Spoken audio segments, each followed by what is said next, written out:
Welcome everybody to Bitcoin Live with a very special episode because it's basically all DigiByte today. And we got a panel of awesome guests. We got DigiDollar Awareness. I would say DigiByte, but it's DigiDollar Awareness.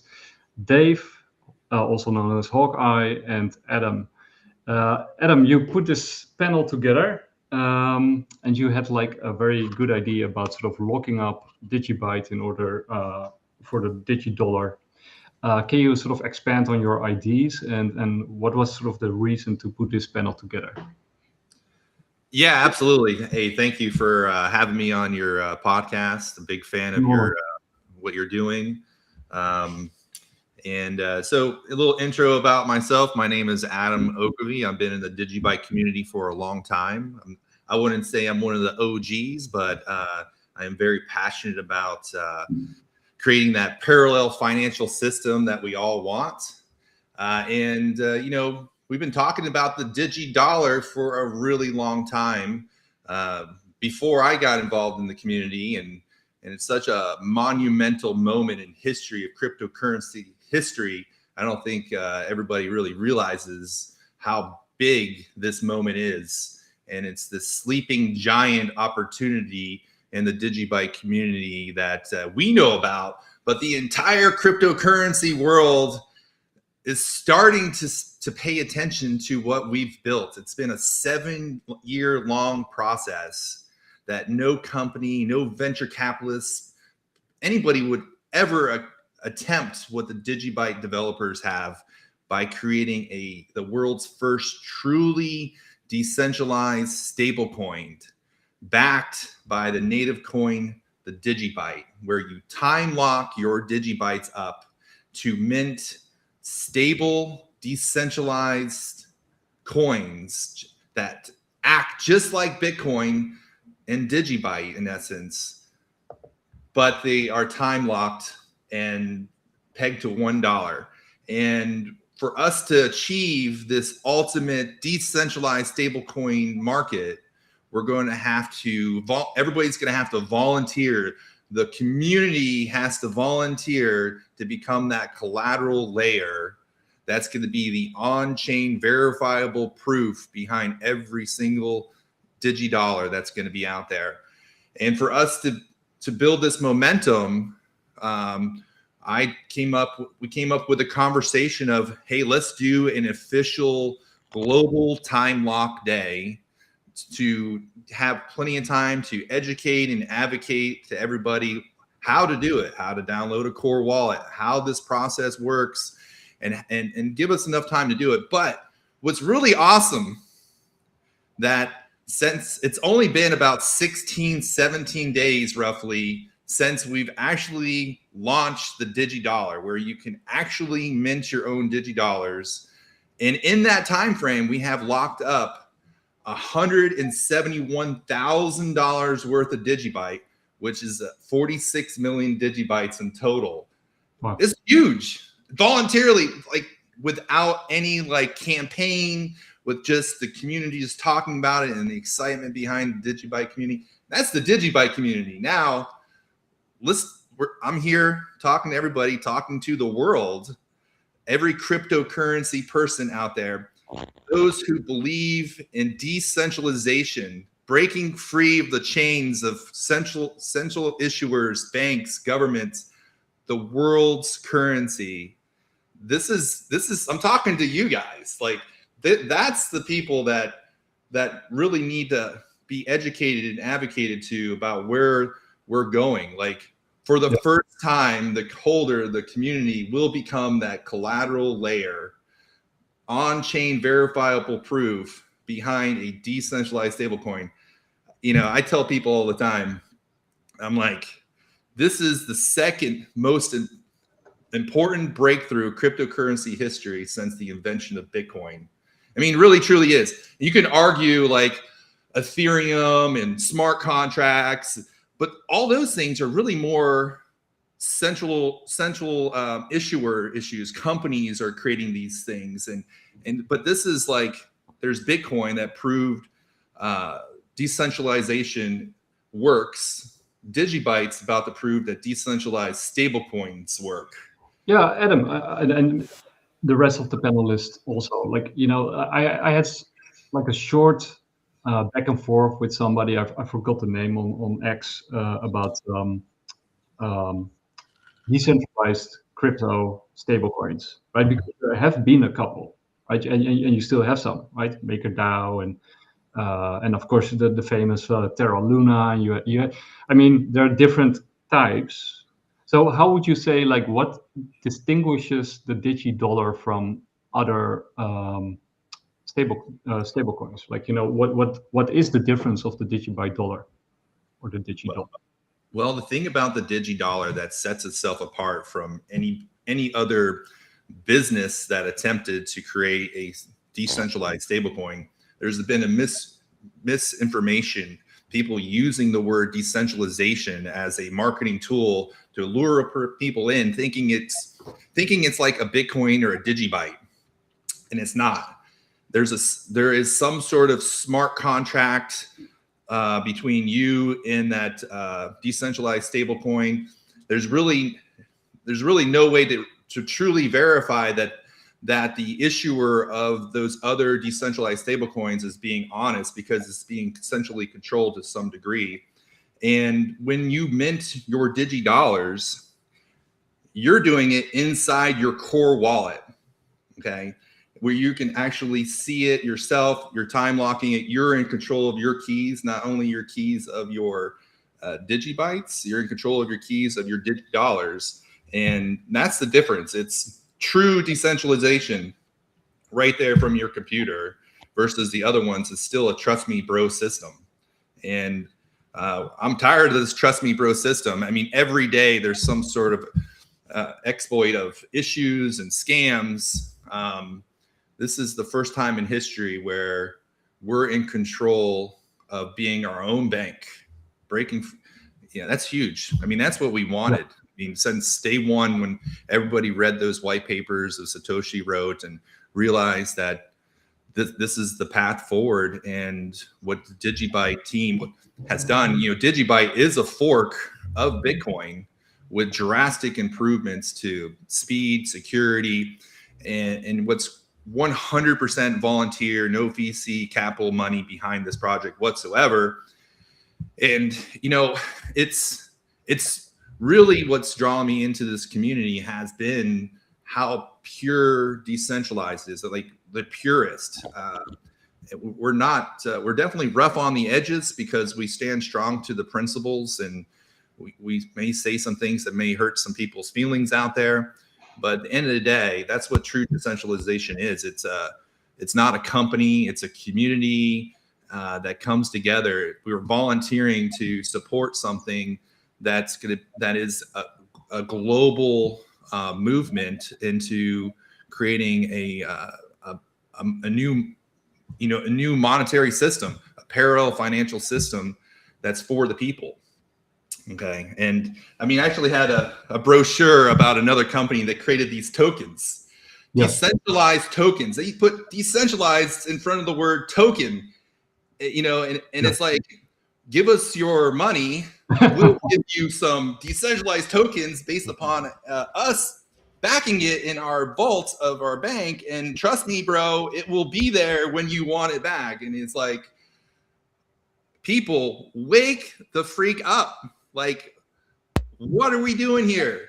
We know why we're here. We're here because of Bitcoin. DigiByte is improving on where we started.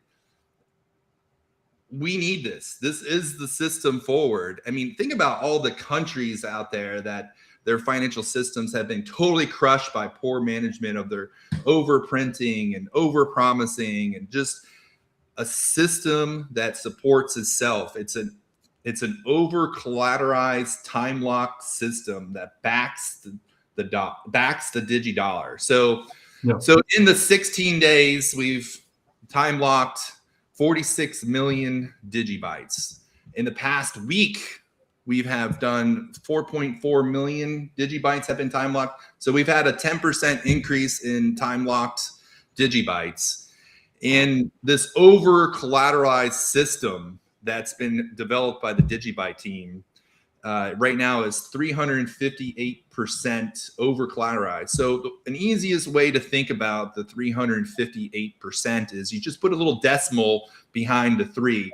And that what that means is for every one DigiDollar in circulation, there is $3.58 backing that DigiDollar. So that's been a common question, like, oh, so what happens if the market falls and the price of DigiByte collapses?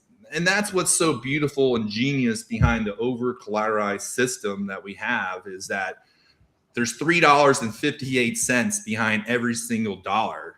And then the question is, well, why would somebody put more collateral in to mint less DigiDollars when these stable coin companies out there, Circle and Tether, it's 1 for 1. Well, look at history. Look at what's happened to these stablecoin companies. Look what happened with Terra Luna. Look, and this is the first time where there's been a system in place that has safeguards or safety rails in place to protect the user of the DigiDollar and community.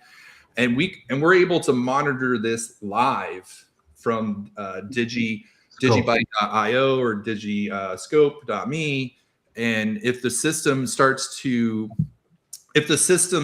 fail, which, I mean, there's been a ton of safeguards in place to prevent it. It's very highly unlikely. And all somebody has to do is time lock some more DigiBytes up that's what's so powerful. It's a volunteer system. We're going to be creating our own system, our own parallel financial system, which is super powerful. And I see you have DigiScope me up on the screen. And I can imagine you also get some heat, right? I mean, because this is not, this is not what they want, right? They don't want a working stablecoin that is decentralized and of the people, for the people, by the people. So do you guys already experience heat from, certain corners, or is everything okay? Or, is everything going to plan? Well, yeah. You want to talk about it, AJ?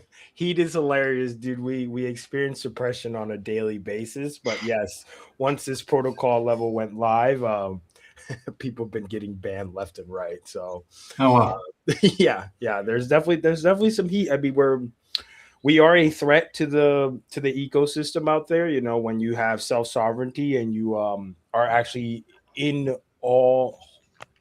How do I explain this? When you're in actual control of your money, no one's going to like that, specifically the big players, right? And I think that's what we've allowed here. We've allowed people to truly feel self-sovereignty, not just because DigiByte is a finite asset, but you also create with the time lock UTXO, you turn a already finite asset like DigiByte into even more scarce, but into a hard asset.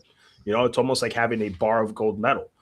You never actually have to sell your DigiByte. You time lock it, and it made the world's first truly decentralized hard asset through a crypto, right? Because this hasn't existed before, and no actual crypto out there is a real hard asset. Even Bitcoin. I mean, people try to take loans out of there, and there was that guy that is trying to, basically create wallets that don't exist to create the new parallel Bitcoin. So nothing has actually been a hard asset to say in crypto, and we are that. We are the first of its kind that creates a already truly decentralized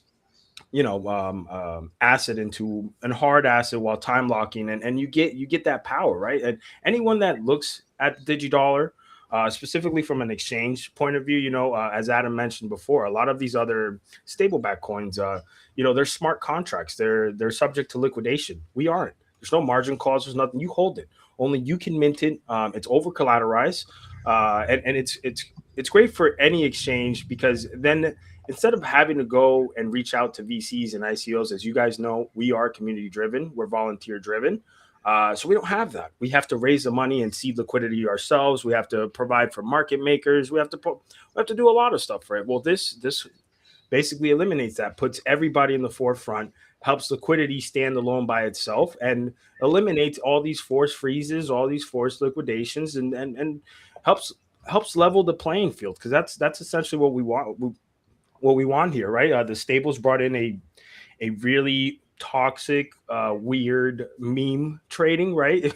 Yeah. So to say, with Solana and Ethereum, and started draining a lot of people's liquidity. And now we have DigiDollar, and the DigiDollar is the true decentralized finance that we've been looking for. This will allow a true DeFi system, a true DeFi protocol. Where, I mean, obviously, it's going to take a little while to build it, but this is why it's so dangerous, because they don't want this. You know, we can create the same amount of transactions, but it's truly decentralized. Means no one can liquidate you, and everything's on chain. So you have to play responsible, and you can't really take advantage here because you're time locked. So even if you have enough to unlock that time lock, you still have to wait it out. So really changes the playing field for everybody, you guys. And one of the big criticisms against even Bitcoin and crypto in general is, of course, the volatility, right? So people say, oh, it's a nice shiny toy, but you can't really use it on a daily basis because you can't run an economy on a highly fluctuating currency. But basically, with DigiDollar, you solve the whole issue of the fluctuation and volatility in the underlying currency, which is really smart. So you can start building these circular economies that we always dream about, but there's not many around. So are there any plans of taking this to the next level and sort of starting these economies? Like, because now with the DigiDollar, you can actually really build economies. Yeah, I mean, ideally, yeah, that's the the next step. Ideally, right now, we would like to get some type of integration, some type of adoption to make sure that we offload our DDs, because as we all know, people like to diversify their portfolio. So I'm sure that a lot of the people are looking forward to use the premise of the stable for literally that, a stable to go acquire other assets and start making their money work, because that's ideally what this game ends up being. And now, like you mentioned, yeah, I mean, the volatility does lower a little bit. I wouldn't say it's all the way gone, but what it allows us here is for us to control that volatility, right? It allows every user base to kind of sit here and see within a future parameter of what the volatility can look, and help you manage the way that you transact with your DigiDollar. Now, as far as building something, yeah, I mean, dude, you just had open Digiscope, and there's also assets.digistamp. So there is active things going on. There's another wallet out there that it's its own of its kind. I would say it's the first actual hot wallet for Digibyte, which is Diginaut, which is, that first look at what it means to start bridging outside, and also encouraging, people that stand alone within Phantom and Soulflare and MetaMask, these hot wallet DeFi interfaces, right? The idea is to start bringing them over here, maybe create some type of bridge to allow a true DeFi protocol. So there is a lot of building. I think one of the main keys is, because we are fully volunteer, everything takes its own time, right? We're not on the same pace as everybody else, where from one night over, next thing you know, you got a DeFi protocol that's willing and ready to rug. We don't operate like that. Everything stays on chain, everything goes through protocols. Like Adam said, yeah, we are a little, we're a little rough on the edges. That's how we like to be. And we stick to self-custody, self-sovereignty. And that's why we've been alive here for 12 years. No one, am I allowed to curse on this? Yeah. Oh yeah. No one can fuck with us. Right. It's yeah. That's really the truth, dude. I mean, I've tell people all the time, go on your AI, and then Jared, he created Block Index AI, where you could battle out other assets. But even so, bro, go to Grok, go to any of these AI engines, and just battle it with Digibyte, and it never loses. These are one of the things that I hold as a stronghold when I go and debate people about, like, Ethereum or Rune or any of these stables. It's like, bro, yeah, okay, but how many times have people been frozen? How many times have people literally just flat out lost their stable coin and all of a sudden don't understand why? Because Soulflare decided to just wipe out their account. There's a lot of these activities that happen, and with DigiDollar, that's not a thing anymore. It's not a thing. And right now, with the protocols that are being built with the developers, again, we're working with them, trying to make sure that everything goes as planned. As like Adam mentioned, this was 7 years in the when it comes to the DigiDollar. This didn't happen overnight. Same as our DeFi platforms. It's going to take a little while, but you know why? Because we like to make sure that everything stays transparent and true to our ethos. If not, it just quite honestly just won't work. I have to say also with the branding it's smart, right? I mean, Digi, everybody understands Digi, right? We use it for everything. And dollar, everybody knows the dollar.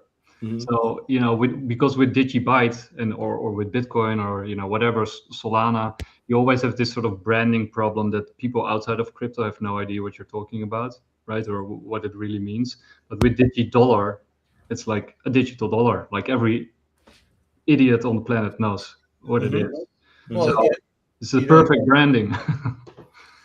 It is perfect branding, I think. And a little bit more about what AJ was saying, about the adoption, and we're a truly volunteer decentralized system and things take time, but guys, it's only been 16 days. We have like 4 different websites that are already accepting DigiDollar.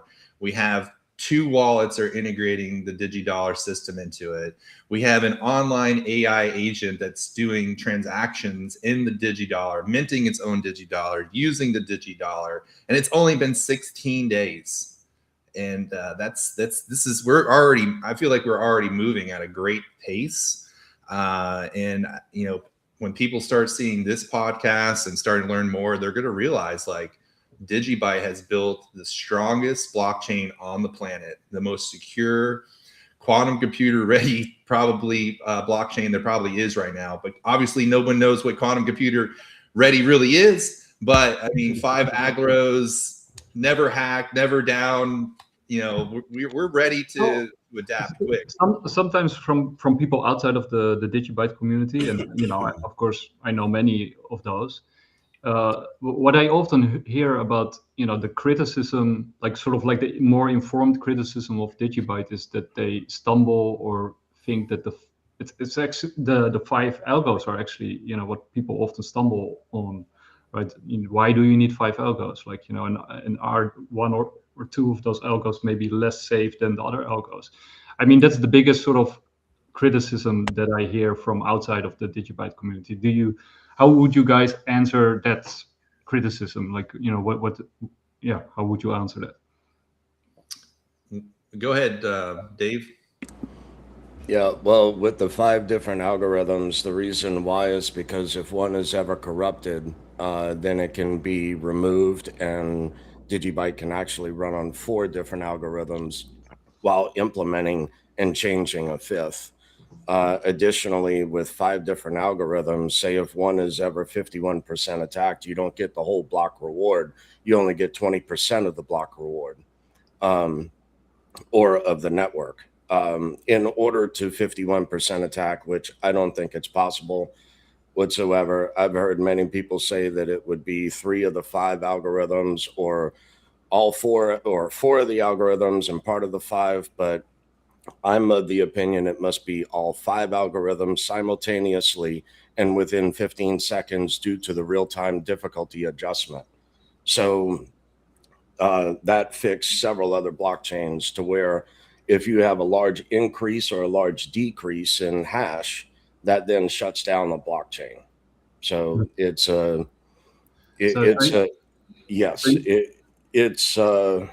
my opinion, there's no one else that comes close to that.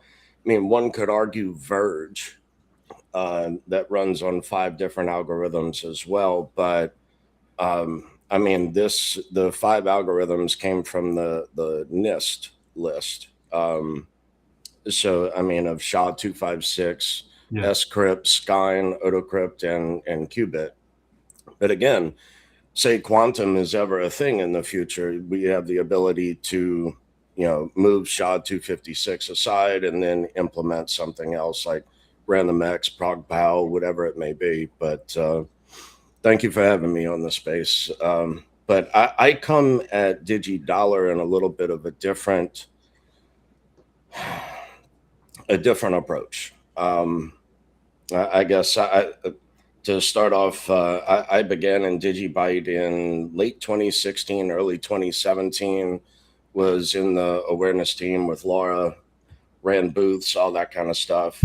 So I'm for what Adam is doing as well, as far as outreach and awareness on the project. But I come at DigiDollar in a little bit of a different approach in that, you know, I'm legally blind from type 1 diabetes. And so navigating crypto for me has been a little difficult over the years. 2017 bull run, I almost had to leave the United States and move to Mexico over the cost of insulin and losing my benefits. And I have, you know, retina, glaucoma surgeons, all of this kind of stuff, very expensive. After 2018, I used the bear market to learn how to structure myself. And in 2019, I formed a trust and I donated all of my assets into the trust, including rental property, crypto, everything. And so for me, I use the EIN of my trust rather than my SSN or my social security number. And that's how I navigate through crypto. But the DigiDollar offers me such I mean, this has been the missing piece to my puzzle for many years, in that in 2021 bull cycle, I had to, you know, IRS form 1041 for trusts and foundations is 37% long-term capital gains. So, you know, for me to leave, you know, just say if you take $1 million out of crypto, that you're leaving $370,000 on the table. Whereas now, through DigiDollar, I don't have to forfeit that amount. Mm-hmm. I hold custody of that. It's a loan to myself or a loan to the trust. And I still hold that equity. I still hold that DigiByte within my own core wallet. So, and there's no transfer of value within a smart contract. So therefore it does not impede or infringe upon patent law. So by me being able to lock DigiByte into the DigiDollar and take profit that way, I pay 0% in long-term capital gains. And I think that alone is going to appeal and apply to many other blockchains out there looking to take profit during a 4-year cycle. So yeah, it's over collateralization, and I'm good. I took profit in 2017. I sold 26 Bitcoin just to pay off credit card debt. I wish I still had and that was at $1,200 Bitcoin in January of 2017. I wish I still had the ability to buy 26 Bitcoin for like $28,000 or $30,000. I think we all today. Right. I mean, and this is the missing piece that I think that we have had in crypto for so many years. So now I hold custody of it. I can pay it off, and there's no margin calls. There's you cannot pay it off early, but there are no margin calls, no interest on the loan, no third party. Yeah. I mean, it's just, this has been the missing piece. These are really important points that you bring up, and it takes away a lot of stress also from the situation, especially in your case, of course. And I also like the way that you flip the criticism around, right? Because you can actually say that sort of the vulnerability is actually its strength, right? And so these are really good points. Did you guys actually have other communities reach out to you and, you know, sort of asking like, how did you guys do this, and can we get involved with you guys building bridges? Has any of that happened? There definitely has been. There definitely has been outreach out there. You know, we have a lot of new members from the XRP community that's been coming in. There's CASPA, some people from CASPA. There's a fun space that we ended up doing. Thanks, Adam was there. It's called Spaces Media, and you know, we were able to basically raid that place like with all the DigiByte community members. You know, and we were, you know, but one thing that DigiByte community does is the holders aren't just shillers; they're educators. You know, they pride in what they know, they pride in self-custody. Can I jump in there for 1 second? Yeah, go ahead, dude. Yeah, my bad. No, that's okay. You know, my brother Jan is a big XRP fan, as you know, some of you might be aware of. But and I have nothing against XRP personally, right? I mean, it's not my thing. I mean, but Yeah. the community, the community of XRP is, they're full of shillers. Sorry XRP community, but what I like about DigiByte and Decred and Monero, and these people are usually educators, right? They try to educate and get people involved. And with XRP, it's always like, oh, that's trash. This is trash. Everything is trash. There's like going to be one giant collapse of everything, and then XRP will arise as a phoenix from the ashes. That's sort of their whole. Yeah, it's their OMO. Yeah. Yeah, it's true though. But that's a lot of people in crypto. They don't really understand what they invested in, and they're just like, yeah, we're just going to go to the moon, and that's it. And I think that's what helped bring people over to DigiByte. The fact that a lot of, like, look at us, bro. A lot of the community members, are, my bad. I could talk. You guys, I'll back out. Go ahead, Adam. Do your thing. Well, I was just raising my hand because I am one of those people that got into crypto through XRP. That was the buzz, that was the shilling that was taking place, and my first crypto I bought was XRP. And I still hold a ton of XRP, not by choice.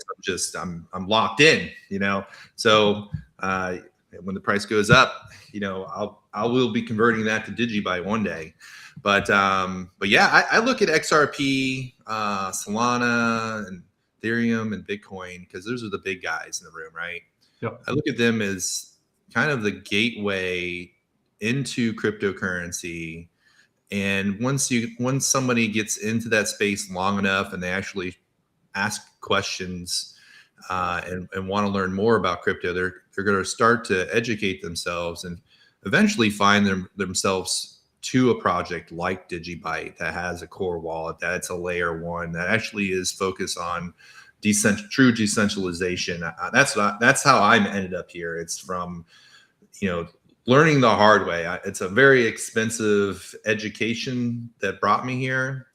And once I've learned about DigiByte and kind of got through the whole no company, no VC, 100% volunteers, and really started to understand the different personalities and the people that are here. And even if you don't agree with somebody else in the DigiByte community, or there's a personality conflict or whatever, this pure decentralization, like-mindedness that keeps us together. It's like, what keeps us together? It's that we all truly believe in that parallel financial system that we want, and we kind of overlook our differences when it comes to that point.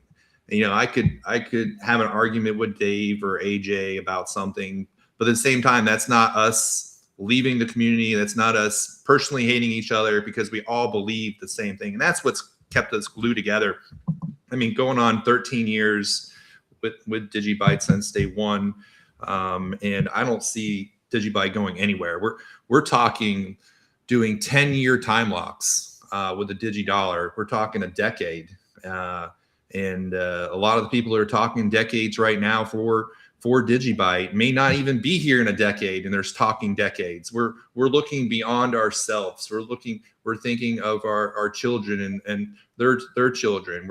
The bigger picture is what keeps us together. It's, if you talk to Johnny Law or anybody else in the community, they'll probably bring up like something bigger than themselves. It's bigger than one person.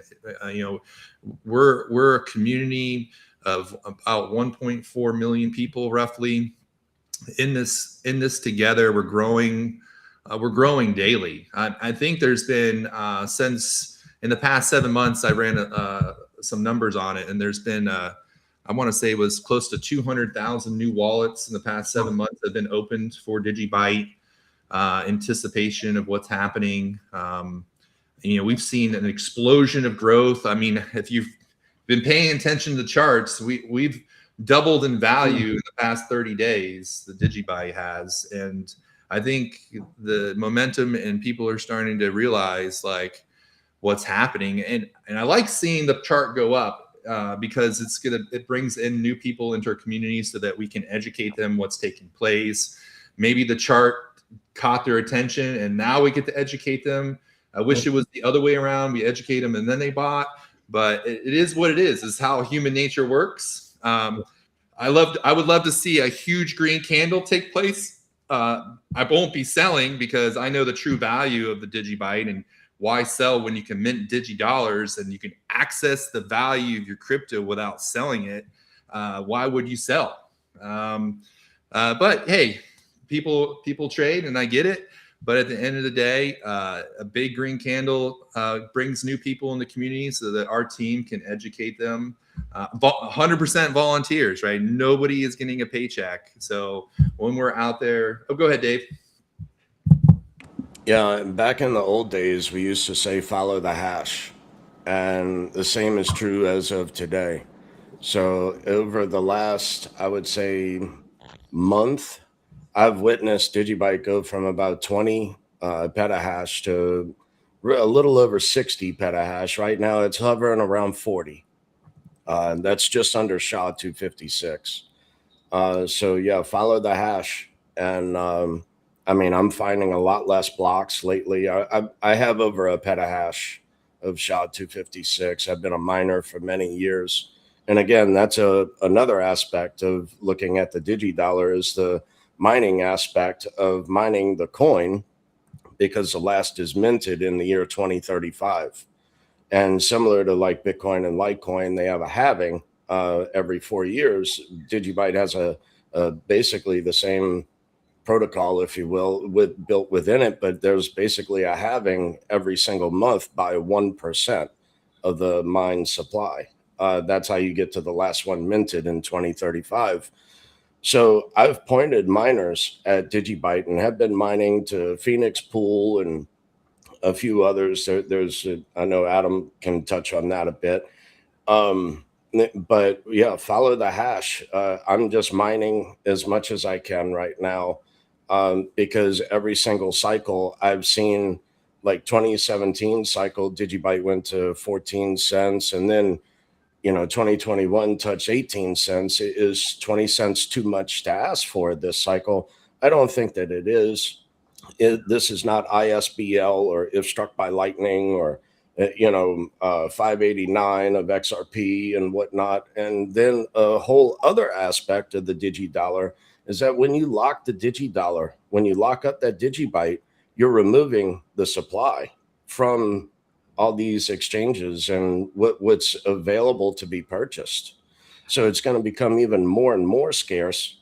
And then my next thought there is what happens with these exchanges that hold DigiByte? Are they then going to lock and move that into another stable coin of their choosing in search of yield to free up liquidity on their end? Again, there's just more and more and more DigiByte over time that is going to become locked, making it more scarce. And what happens when you constrict supply? Hopefully, fingers crossed, it'll touch 20 cents this cycle. I really hope it does. But my hopes are much higher than that.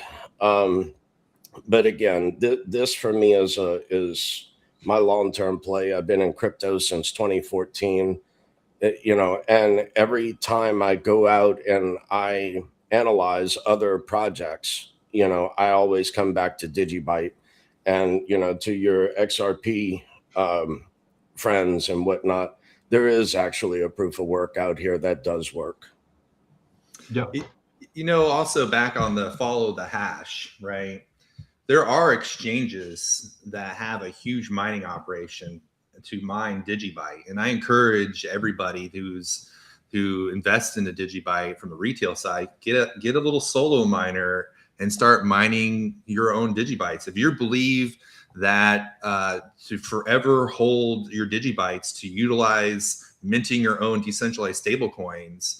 So when you're mining your own DigiBytes, you're taking virgin coins away from other exchanges that are using that to build their pool, their store of DigiBytes that they sell on their exchanges. So every time I look at it, for every time I mine something, I am creating more scarcity at the exchanges that are doing this. So if you believe in DigiByte, invest into a small miner. They're super cheap nowadays. I mean, you can get a decent one for like, if you can go big like Dave, but if you don't have the infrastructure or way to control the heat, they got these hydro cooled, nerdquakes that are nerdaxes that are like 12 terahashes for like $600.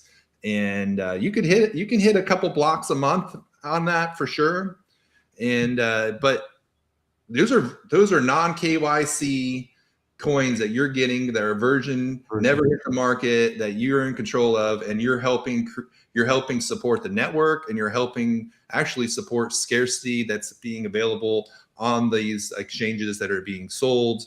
And that's what's so powerful that brought up this podcast is the global time lock day that I've been talking about, and everybody's been talking about time locking their coins. And so I said, I'm going to create a campaign, and I'm going to do hashtag global time lock day. And it's like, what day do we pick? And I came up with September 17th, and September 17th is the United States Constitution Day, right?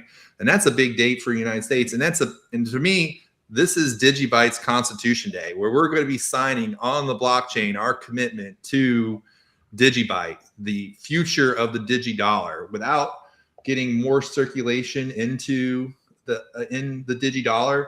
That's the only way we're going to get true adoption. And it's going to take the community and every other decentralized minded investor to see the future of the DigiByte. We're looking decades out. We're thinking about our children's children, and it's a commitment to DigiByte.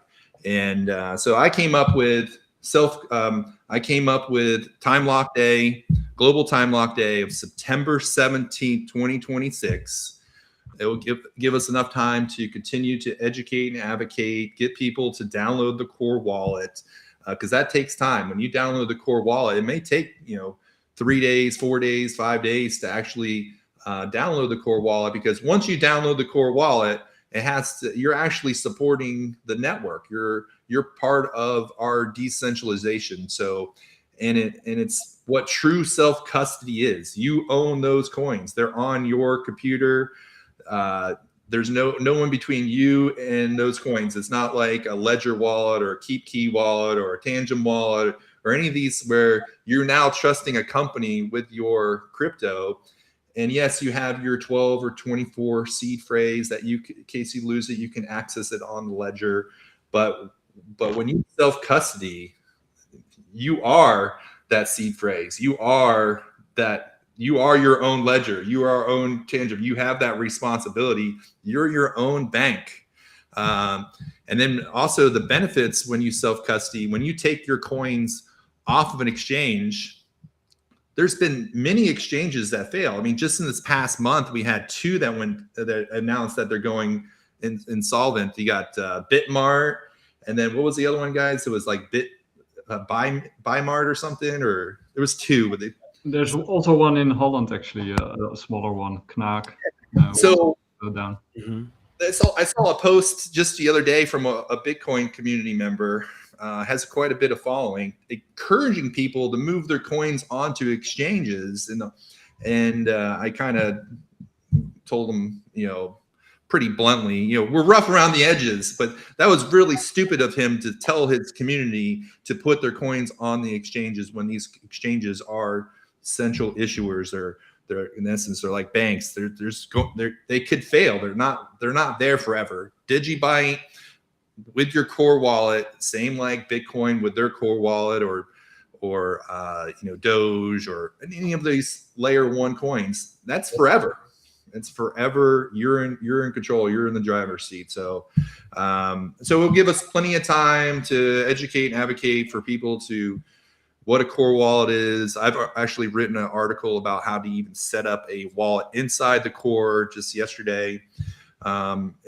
We just need to start educating more. I mean, we've been educating for a long time, but our volunteer group that's on, volunteering on the marketing, Dave and AJ and a bunch of others, we're really fine tuning our alignment and trying to nail down, all the little things all these questions everybody has. So if you have a question about how to set up a core wallet or anything with DigiByte, you can hit up any of us here. We'll take time out of our day, absolutely, to help you. Yeah, go ahead, Dave. Yeah, one other thing, you had mentioned about a lot of the Bitcoiners sending their coins back to exchanges. The reason why that they're doing that is because this latest breach or hack with CoinKit and all that, or CoinKite, using a low version of BIP39, Bitcoin Improvement Proposal 39, which is the using seed phrases.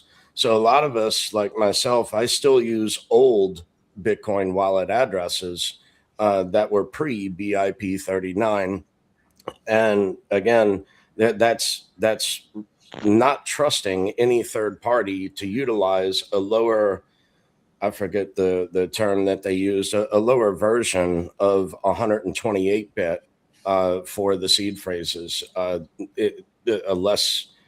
more inferior version of that. So my question then becomes, and I've said it for many years, is how long, being that I'm of the opinion that AI helped breach this, but and that's just current AI. What is AI in the future going to be able to crack as far as the 128-bit? And there's only a certain number of words within that data bank, and so I rely back on old Bitcoin wallets. And same thing now with DigiByte. You don't have to rely on the latest firmware or this or that of any of these other third-party wallets. You can just go straight to a core wallet and create paper wallets from there.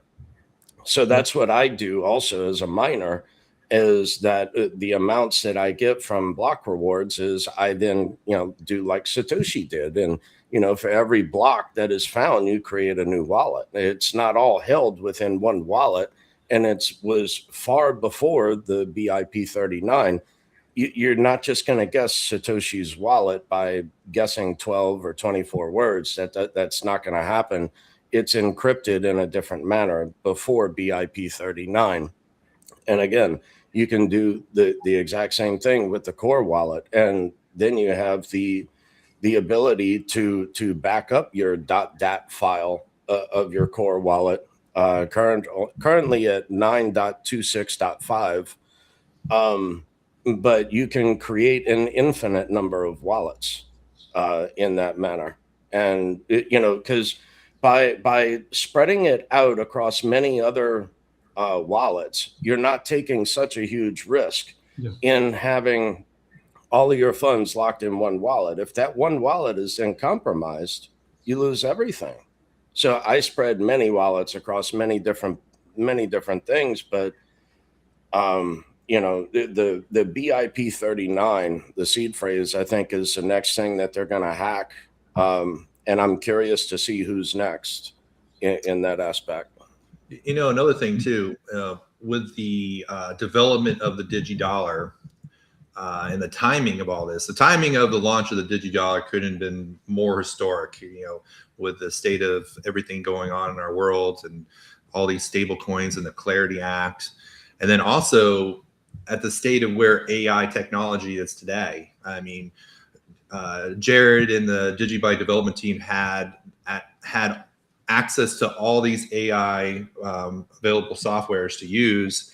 And then there was the last bug testing that Jared did. He did it on an AI called Methos. It was banned by the NSA. So our blockchain has been proven to be Methos resistant, debugged, found no issues with it. So we may be the only blockchain that could probably state that, just because of the timing of everything, right? He was able to utilize it, and then like a week later, the NSA banned it. So that was pretty powerful. It's like, wow, we're launching the world's ever truly decentralized stablecoin. You should market that fact, right? Yeah, we use the strongest AI capabilities, the same level as highest level that gets banned by the NSA.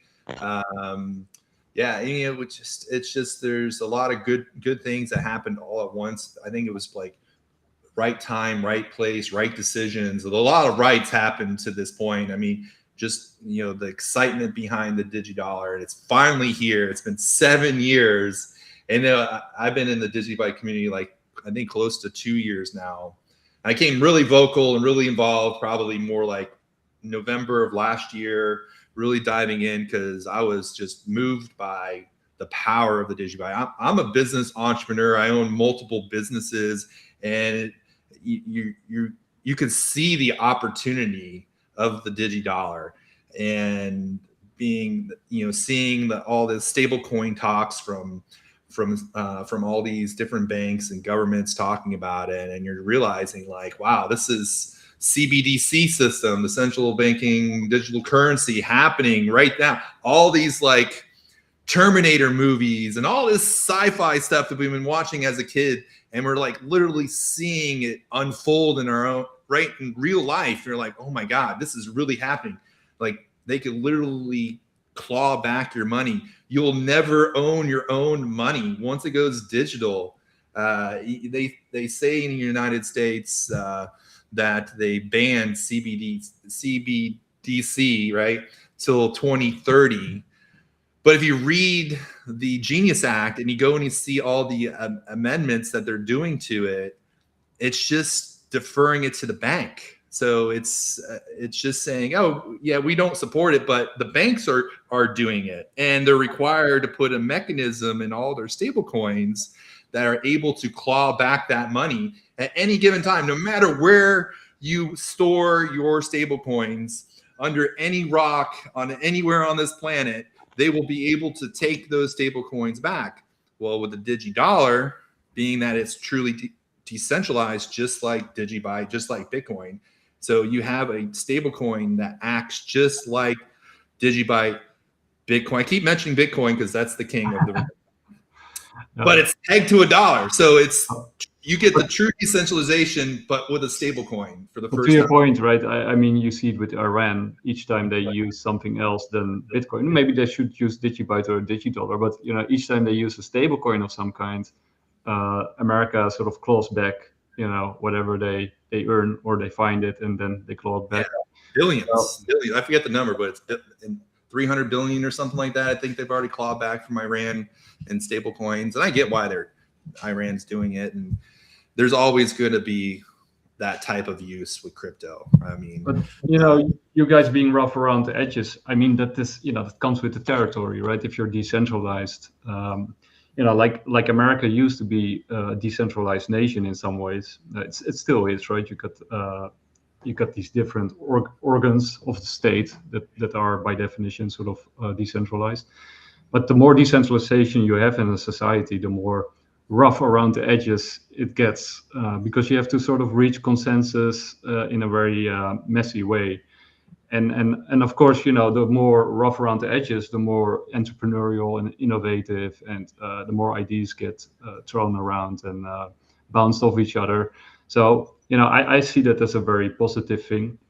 And one of the other things that I also noticed from DigiByte, and there's of course also others, Decred does it too, that as soon as sort of AI reached a certain level, you guys immediately thought like, oh, this is an opportunity. This is the new economy, and we're gonna make DigiByte and also an AI blockchain, right? So, and I also noticed that others are doing this too. And like Dave was saying with the wallets, right? I mean, the growth in wallets also by an individual, but I imagine also by AIs, right? These kind of things are gonna exponentially, well, basically they're gonna explode, right? And that's where the real future is, right? The AI economy will be the future. So the first blockchain or blockchains that are sort of AI friendly and AI capable will probably win out, and especially if it can't be hacked, like what you said with Mythos. I think you guys should start some kind of marketing campaign around that, right? You're one of the few blockchains that can actually say that. So Yeah, I mean, we truly are, and we've mentioned it on X before. I think for the general population, they'll probably way over their heads. But for the AI community or people who stay informed on that technology, that would be important to them. I think if they heard that.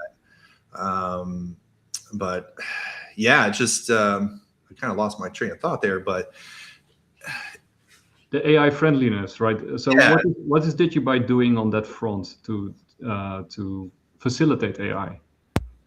Well, I think with the AI, I mean, the community was well aware at the beginning. I think one of the things that we did to accelerate the DigiDollar was the DigiSwarm AI bounty specific, and we raised a little bit over 1 million DigiByte to accelerate. And this was what allowed Jared and DigiSwarm to go in there and hard test DigiDollar really with AI, and that's been one of the things that can bring people in to know that we are trying to quantum proof as much as we can while testing these new AIs. And it's a crucial thing when you have a community like this, because it goes back to the community being educators. And as you said, like, how would we realize an AI community? It's simple. You have Enigma out there in Digiscope that's to my understanding is more than likely transacted in DigiDollar, and there's going to be a lot more of that, because as these feeding AI with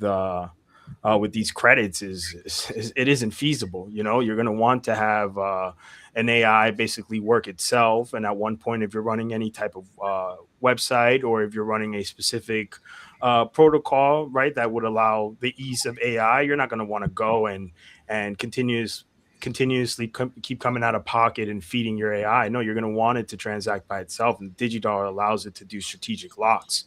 So if you were to start your Claude or whatever choice of AI that you'd like, you could feed it with a certain amount of DigiByte and just train your bot to, like a liquidity bot, just train it to do strategic locks to continuously feed itself and provide its own economy. And it's one of the best ones to do, right? Because it's a finite supply. It doesn't allow the bot to go haywire and try to create more, and it can't get liquidated within itself. So it's genius within itself for an AI, not let alone for a human. And one of the nice things about DigiByte, it's a shame we used to do a lot of giveaways, and I gave away a lot of XRP and DigiByte, and Jan, I think, also gave a lot of Chainlink, and so looking back, we shouldn't have done that. But one of the nice things about DigiByte was basically the same thing with XRP. It was super quick and super low fee, right? It's the transaction speed of DigiByte is super fast. Compared to XRP, I think XRP is 1,500 TPS per second, and DigiByte's 1,160. So we're pretty relatively close. But yeah. I mean, it's like a good analogy is, you could have that Ferrari, but put the Ferrari in a traffic lane or in a heavy traffic day, the Ferrari's not doing anything. So 15 seconds is plenty of short enough time, and it's plenty enough time to work. You really won't even notice by the time you do a move to one wallet or the other, or send some DigiBytes across the globe. Literally, by the time you hit the send and you kind of start your conversation that you sent it, it's literally already there. And for an AI economy, that is pretty essential, right? Speed. Yeah. Speed is essential. Cost is essential. I mean, we've seen millions. I think there was a transaction of like 1.1 billion DigiBytes just recently, and I think it was like a fraction of a penny to send it. That was Binance doing that, but it was a fraction of a penny. I mean, how can you send? I think it was like $7 million in 15 seconds, and it costs you less than a penny to send it. And we know why we love DigiByte, because how secure it is, and clearly Binance loves DigiByte because they have a big vision for us as well. Yeah, I think one thing I'd like to chime in there too about XRP is like you don't really actually hold XRP. You can't run a node, right? And if you can't, it's like not your keys, not your DigiByte, right? Like that's one thing that people, when they go into XRP, it's all just like it comes down to a hopium, in my opinion. Their TPS actively right now it's like 15. you know, for how big their market cap is, for only there to be like literally 15 transactions. It's a little sketchy, especially with the way that they are, you know, with Ripple basically dumping on them every quarter. It's a little weird to me. You know, it's just, I don't understand. And then I get why people go into it feeling like it is something, but honestly, I mean, we know you still don't actually hold it. Go ahead. I see Dave wants to go. Go ahead, Dave. Yeah, as far as the XRP, well, to stay on topic, I've held XRP for many years back at a half of a cent, and it was Cliff High that brought me to XRP, one of his reports, and I mean, I sold off, but you know, in 2017, it's like, you know, my little $1,000 for that month that I put in turned into like $700,000-800,000, and it's like, now what do I do? But anyway, as far the only issues that I have with XRP is one, the 42% of the known supply being redistributed every month, you know, for sales. And the second thing is you cannot have a CEO and be decentralized. So it's the coin of Ripple, the XRP or XRPL. It's the same thing. I mean, it's the same thing as me saying DGBL. Every blockchain is a ledger, you know. So I get the distinction, but it's like so many people get confused when they hear XRPL, and it's just ledger. It's layer 1 protocol. But those are the two things that I take issue with XRP. The other is all the, you know, they're batting 1,000 on every conspiracy theory out there. You know, it's like I've heard 589 since 2017. Yeah. You know, and it's a bit too much. I mean, look, when it happens, if it happens, great. I wish everyone the best, but all the FUD and fear mongering that goes around out there, and it's going to $1,000 tomorrow at noon. That's all a bunch of BS. It's just people playing on the weak minds of others, and it's you know, in my opinion, it's wrong. They do a lot with numerology and conspiracies and. It's like it's well, it's I can understand it if and when it is used, okay, but the other problem I take with ISO 20022 is that the clawback feature. That's why many other blockchains will never be ISO compliant, because financial institutions and banks and everywhere else, they want the ability to claw back on a blockchain. And one of the other funny things, or you know, and I'm not, you know, I'm not trying to diss on the XRP community, because I actually hold a little bit of XRP and like said, my brother's in it. So besides all the conspiracy stuff and, you know, the nodes and you know, and it's sort of decentralized to a larger degree than most people admit, but it's not really decentralized like in a true way. But the biggest issue I have is, like, you know, they always say, like, why was Ripple sued? Like, why was only Ripple sued? And they try to suppress Ripple, but that's because they have an office in San Francisco. So you can actually knock on their door and sue them, right? Well, I think that XRP actually did a favor for all the rest of the community of crypto. So in that they had the actual funds. They had a $200 million legal fund to pay the attorneys to fight the SEC, because so many others, from Dragon Chain to Library to so many others, have been sued. And once everything is seized, how are you going to fight? So it was just a complete monopoly of the entire space, and it's just them trying to gain control over it. But no, I think that XRP actually did the entire crypto community a favor in that aspect. So therefore, I'm thankful for that. But I mean, the reason that they could be sued is, of course, that they had an office, right? That they're not like really decentralized. You can actually knock on their door. Well, they were trying to prove like the amount that was paid to Jeb McCaleb and all of this kind of stuff from the early days of it being a security. But okay, well, what about Vitalik and Ethereum at that point? So, I mean, that literally was the definition of what they were fighting. Well, you know, I'm an investor in XRP, and you know, when they created their stablecoin, before I was even really familiar with the DigiDollar, right? I was before that. I'm not saying this because I know about the DigiDollar today, but when they went and they created their own stablecoin, and I felt a little bit like betrayed. I'm like, wait a second, I'm dumping my money into XRP, thinking XRP was supposed to be the rails, and now there's a stablecoin. How does their stablecoin benefit me as an XRP holder? I felt like they kind of left their investors kind of behind, and they used me as the liquidity to create their stable coin. And I'm like, you know, and then they're like, oh, wherever we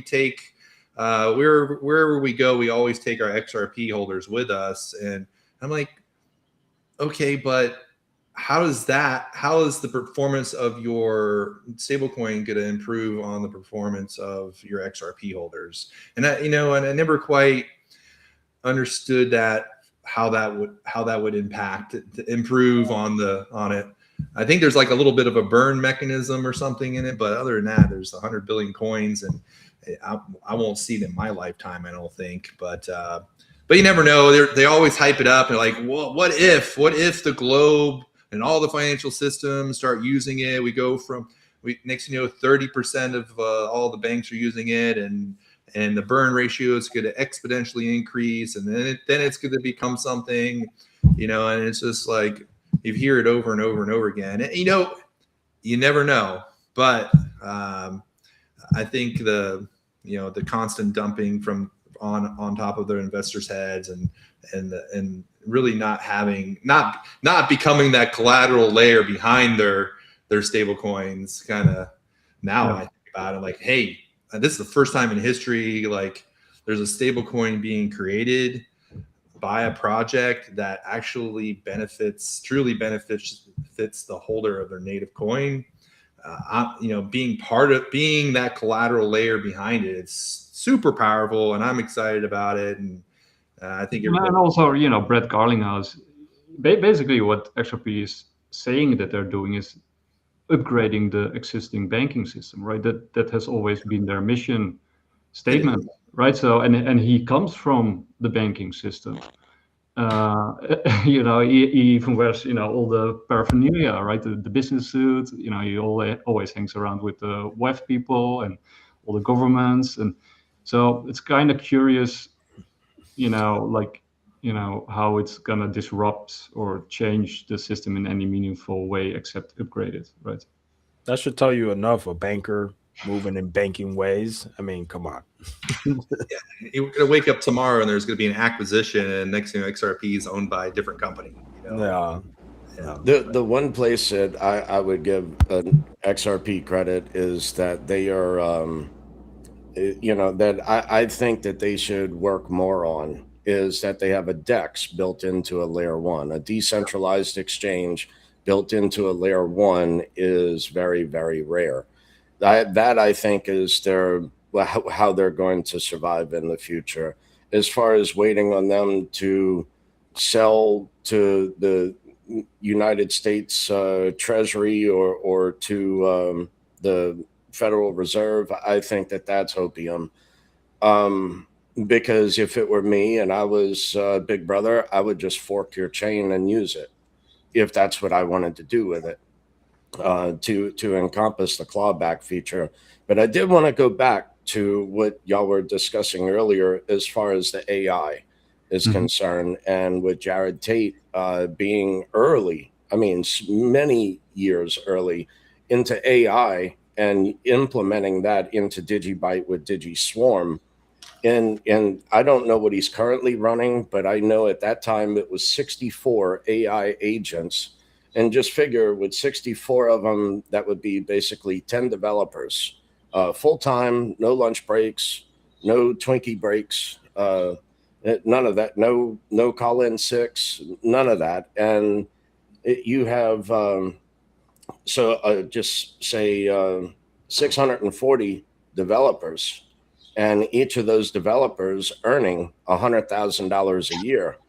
So that's how DigiByte can actually compete as far as the development aspect to another blockchain that has a $64 million fund to fund development.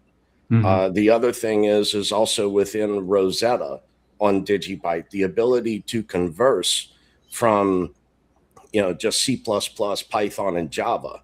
So now if we can converse with other chains and have other SDKs written into the code to where it allows these other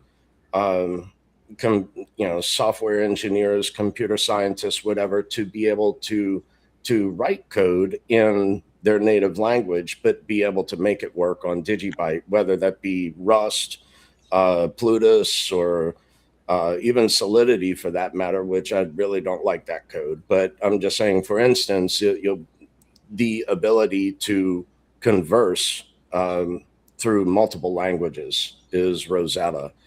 That aspect alone. But now, like I said, with the ability just with AI to have a fund to fund development, that has been something that's been lacking in DigiByte for many, many years now. And like I said, now we can compete against other blockchains with a $64 million budget for paying their developers. And like I said, no breaks, no call-in six, no holidays, just code. All by volunteers.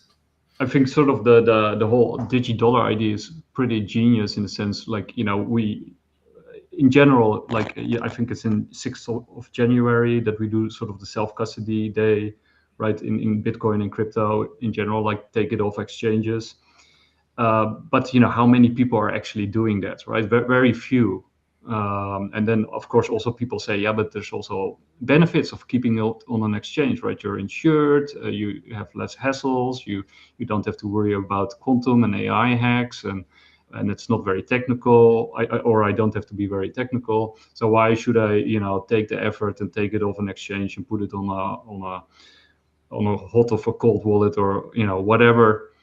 But with the DigiDollar, you actually created an incentive to do it, right? Which is very powerful. And even for the exchanges themselves, like you pointed out earlier, now there is actually not only a moral reason to take it off exchanges, because you want to promote self-custody and self-responsibility, self-reliance, but there's also like a financial incentive, all the things that you mentioned earlier, Dave, to actually put it in a DigiDollar and take it off exchanges. So, and it would all, like you guys also pointed out, it will probably also have a positive effect on the price of the underlying asset itself, which is an additional bonus to take it off exchanges.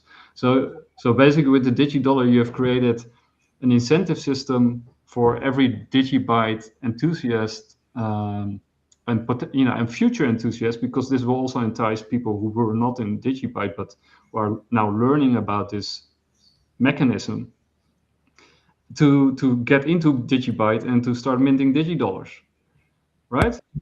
Yeah, I mean, it also incentivizes the exchanges also, though. It's not just, just the DigiByte community members and anybody that onboards, but exchanges can win here also by, one, providing liquidity for everybody, right? Because you get to lock up and provide liquidity, makes everything much more seamless.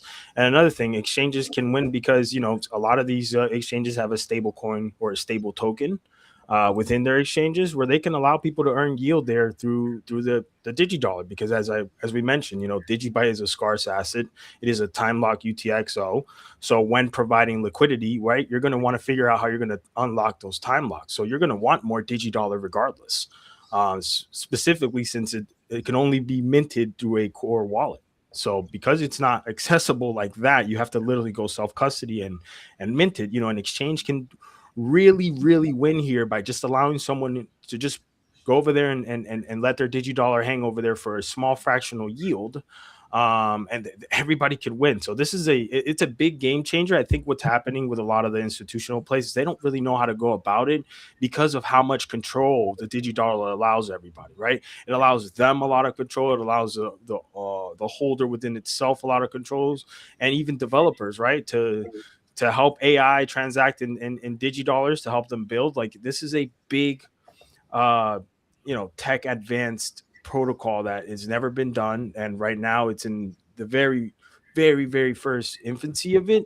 But I'll be honest with you guys, I know that everybody out there is what I believe is just waiting for the right amount of circulating DD supply, which we're getting there. And I think we'll start seeing a lot of these more institutional plays, start to provide liquidity. I mean, it only makes sense to have this stable. It's a lot less riskier for them to establish transactions in a decentralized stableback coin than one that operates on smart contracts that, as they know, pretty much people go and dump on them too. Exchanges are aware that a lot of the USDC and, tethered stableback coins that stableback coins that are like in Ethereum and Solana, when they go into these pump fund, Bullex, and these type of exchanges, they'll create these shit memes. They'll bring back, they sell the LPs right back to the exchanges, and the exchanges lose, right? Because what ends up happening, everybody dumps and just tries to get their money back. Well, with DigiDollar, you level out the playing field on their aspect too. You know that people aren't just gonna willingly give up their DigiDollar. They have to unlock their native asset. So it gives a different psychological play to the trader, and it actually solidifies a better reward system for everybody, right? Because you shrink the volatility and you shrink the risk to managing your asset kind of situation there. So you give more of a sense of security, right? Nothing's financial advice, and anything can happen at any moment.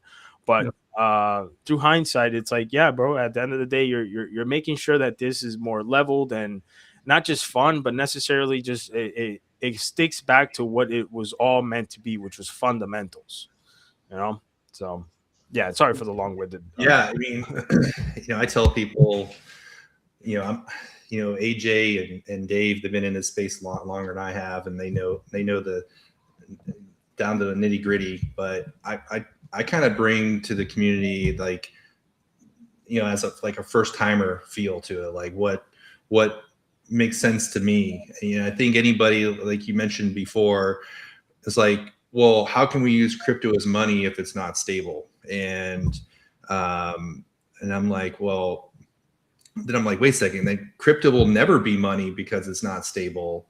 But the vision of the DigiDollar is here to fix that problem. That now we have a stable, a truly decentralized stable coin pegged to a dollar that can now not fluctuate, and I can go out and spend it, and I can access its value by time locking access it by time locking my collateral, my digibytes. And I'm like, wow, this is huge. And it's like, now we actually have stable money. It's decentralized. What you got, Dave?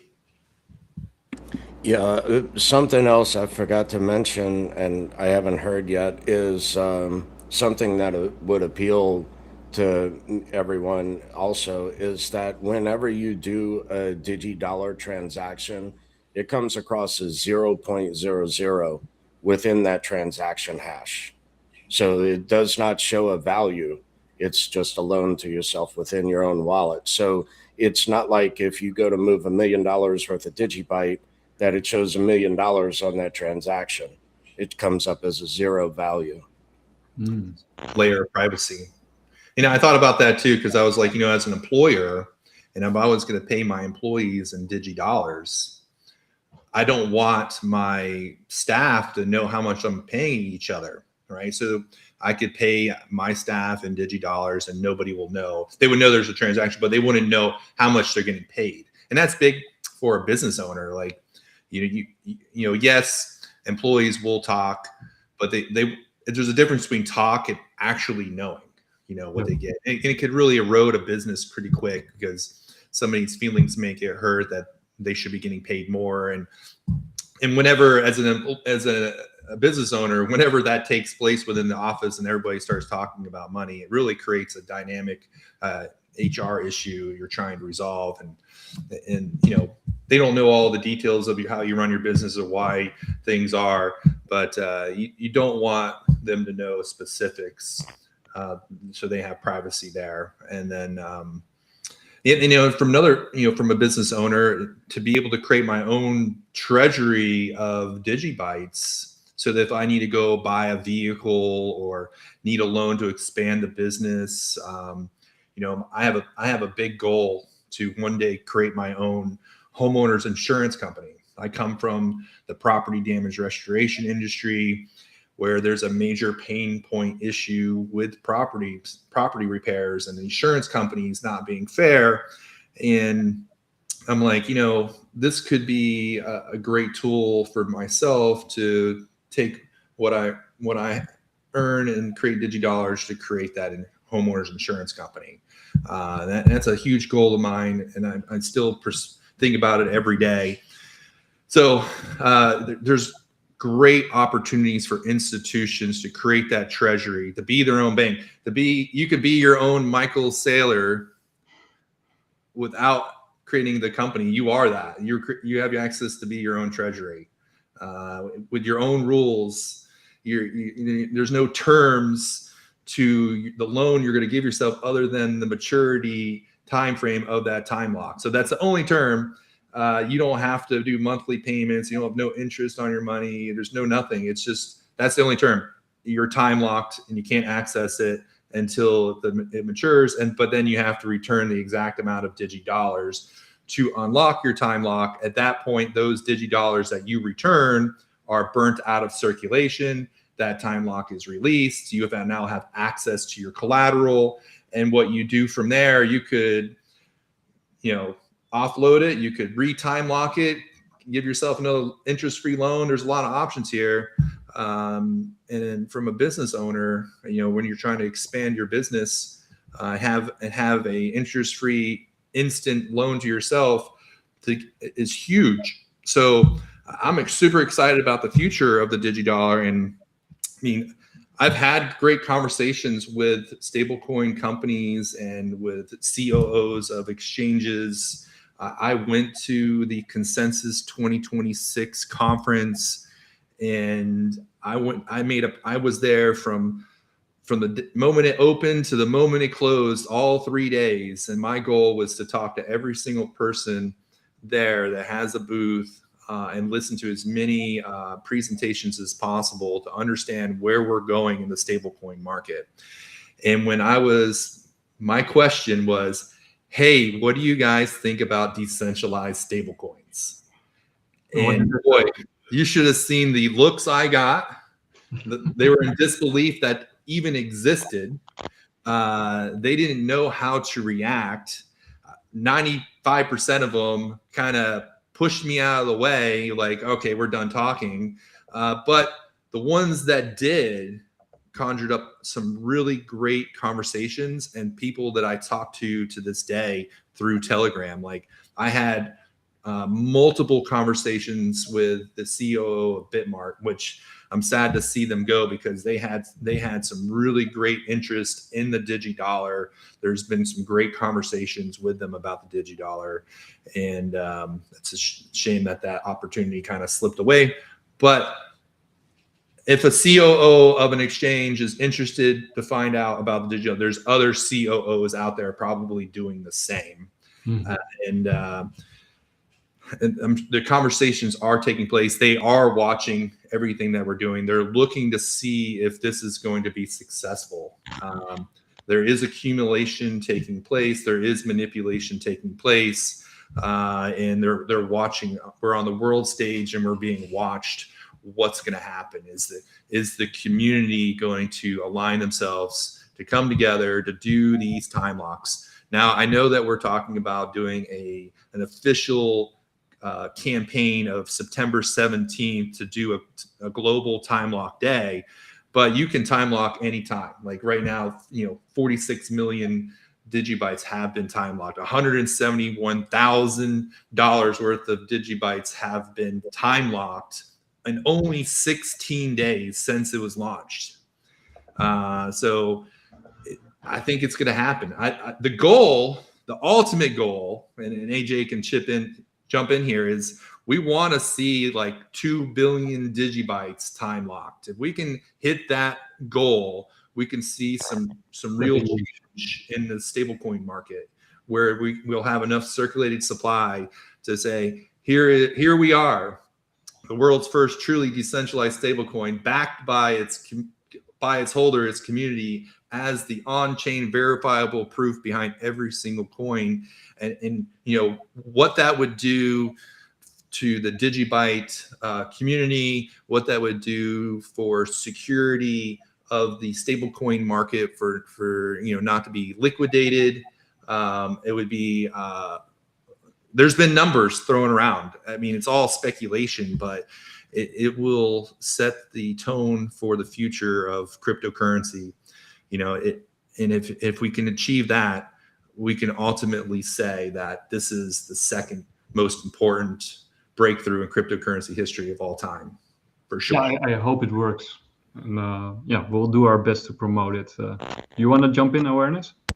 Yeah, I mean, 1,000%, dude. The locks are crucial to us, and not just that. It does a different, I guess it's a different outlook or optic in general. When a community locks up 2 billion coins, and for those out there, we don't really talk about price and stuff like that. I mean, for the most part, every community member is more about the utility and what we got here. But for those out there that are worried, I'm sorry, what? Yeah, so I'm interrupting you again. But the XRP community is always talking about utility, but they're only focused on price. Yeah. So that's one beautiful thing about DigiByte, is that we have real world utility, and there's already places that accept DigiDollar right now. There's a couple people that have businesses out there that are actively doing it. So with that being said, a supply shock, it's in a sense of 2 billion coins. No one's ever done it, right? No one's ever seen something like this. It's close. We're talking about if executed properly, close to $6.5 million removed, and cryptographically removed too. This isn't something that, these order books, the liquidity bots are going to see this. Like, it's basically, 2 billion coins are now out of circulation supply, which would only therefore lead to a God knows what type of slippage, right? And whatever chart. Since another thing, we are, it's not a lot of places where you can actively get DigiByte right now. There's like crypto.com. You could do a couple of dexes out there that could swap. I believe it's OKX and Change now. Yeah, there's there's not a lot, right? And that's another thing to take consideration. The community executes this properly, and we make this happen. For those that are worried about the number, it could be a ridiculous God candle. And the beautiful thing about this is that, if people are out there are thinking, well, if you create a God candle, won't there be exit liquidity? Won't people? Well, that's not the truth, because these are time locks. So while you might think, if you're out there thinking, well, I'm going to sell, well, good luck, buddy, because everybody else that just time locked those 2 billion coins are going to strategic time locks for their outlook from here in 10 years, because they're not thinking, oh, yeah, I time locked 10 years and now those coins are gone. No, I'll be back in 10 years and look what my future looks like. And I'm going to need DigiByte to unlock this time lock. So for anybody out there that's like worried, community locks up 2 billion. And then what if someone's out there is going to try to sell? Well, good luck, first of all, trying to sell that, right? Because that pressure is going to be, I don't really know how these market makers will keep up. Maybe you'll see something around like 7% slippage, right? And then how quickly are these executions going to happen? Seeing as to DigiByte is a finite supply, there isn't going to be the same amount of circulating supply within all the exchanges at the moment of FOMO. So there, it's really this might be, and again, this is not financial advice, but to me, this is the safest play, and I call it the alpha play, that anyone out there could see as far as being an investor in crypto. Like, why wouldn't you be in DigiByte waiting to lock up as a community, show a different style of conviction, cause a supply shock, right? Really shake up the industry and bring everybody back to the level playing field. Where it's like, everybody has control, everybody's back to self-sovereignty. And basically it puts everybody on the hot seat, right? It puts exchanges on how they're manipulating. It puts these aggregators on what they're doing with the daily trading volume, which we all know is a figment of their imagination. They like to boost a lot of these things. A lot of these people pay for it. So this will eliminate all that shit because we have a severe manipulation. It gets very aggravating for a lot of the holders, and not just necessarily in DigiByte, but within all assets, right? We could see how this market is being manipulated. Well, if we do this, we make a statement to everybody out there like, hey, we still control our coins, buddy. We're still in power of crypto, and we still align to the fundamentals and what the structure and the vision of Satoshi was to begin with. Yeah, it would also put a lot of retailers on the hot seat, especially, Bitcoin maxis and people who promote decentralization, right? Because then you would actually have a project out there that's, not just talking the talk, but walking the walk, right? So that's very interesting. So I have a question for each of you. Like, if you had to play devil's advocate and you had to criticize something about DigiByte, or, where you see a problem or an obstacle or an issue, what would it be, if there is any, right? Who wants to go first? I think I'll kick it off. I don't think, and I've thought really long and hard, right? First coming into, so I've been a holder for a long time, since around 2017, and coming in, a lot of my things were, the marketing, and I think that's, pretty much gotten aligned with all the community members. Like I mentioned before, everybody became educators, so the marketing is going, what I think is great. It's kind of hard to point out a flaw in DigiByte, right? I think right now, though, all we deal with is a weird suppression, but it's clear because once you have a lethal community, right, you're going to have some type of suppression.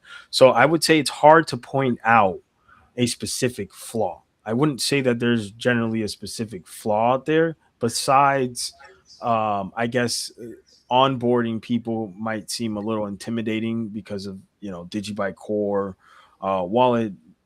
It creates a couple extra like a couple steps for you to self-custody, but there is options out there. There is solutions that are coming out. There is, as you know, Johnny Law is working on a wallet. There is Dennis, who also has a web wallet.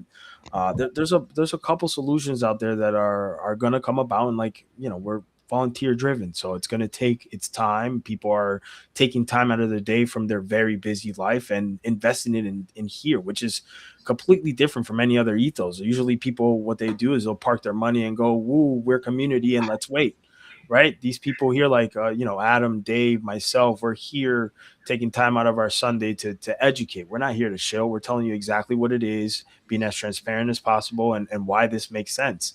And it's not just us, it's the communities in general within their pages. We've also figured out a way to escape, the silo, this echo chamber that's community members were making Medium articles left and right.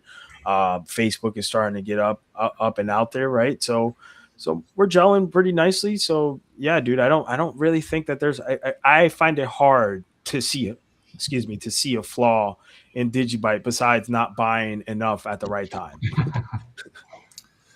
Yeah, 100%. Kind of shoot myself in the foot a little bit here. Like, should have sold my house. This is not financial advice, but sold my house, sold my dog, sold everything. But it's just, you just never know with these things. You just average in and just keep building.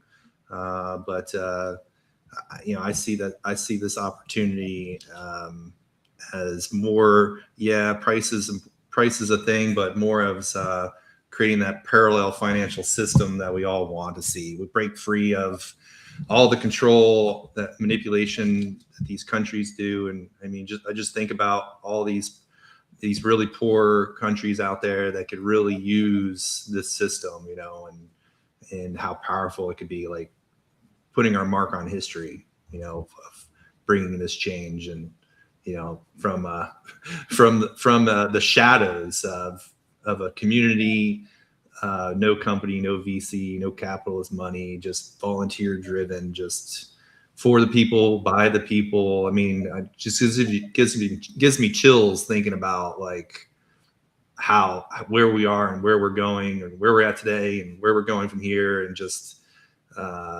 sky's the limit.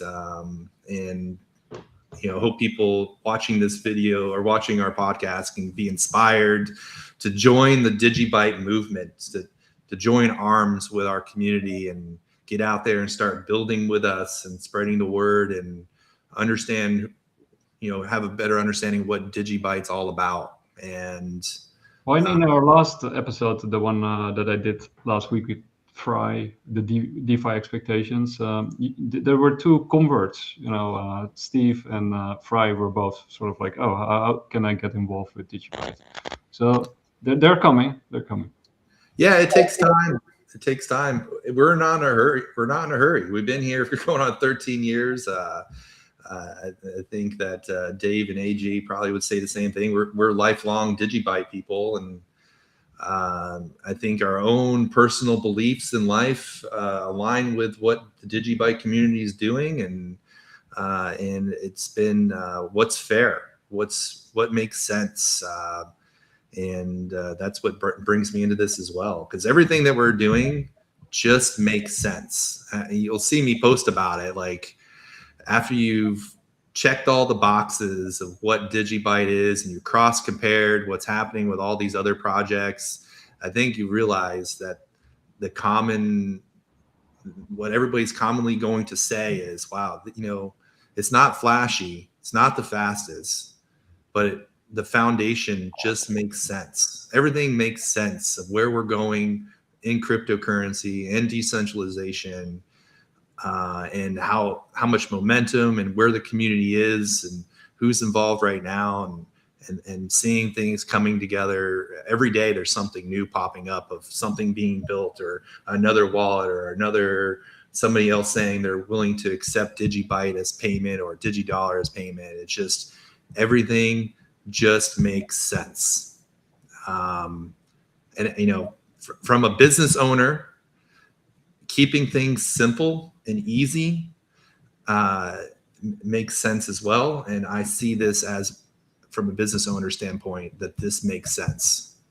I encourage all the watchers to dive in, let's do it. And let's change the world. And this is the platform for it, right here and right now. And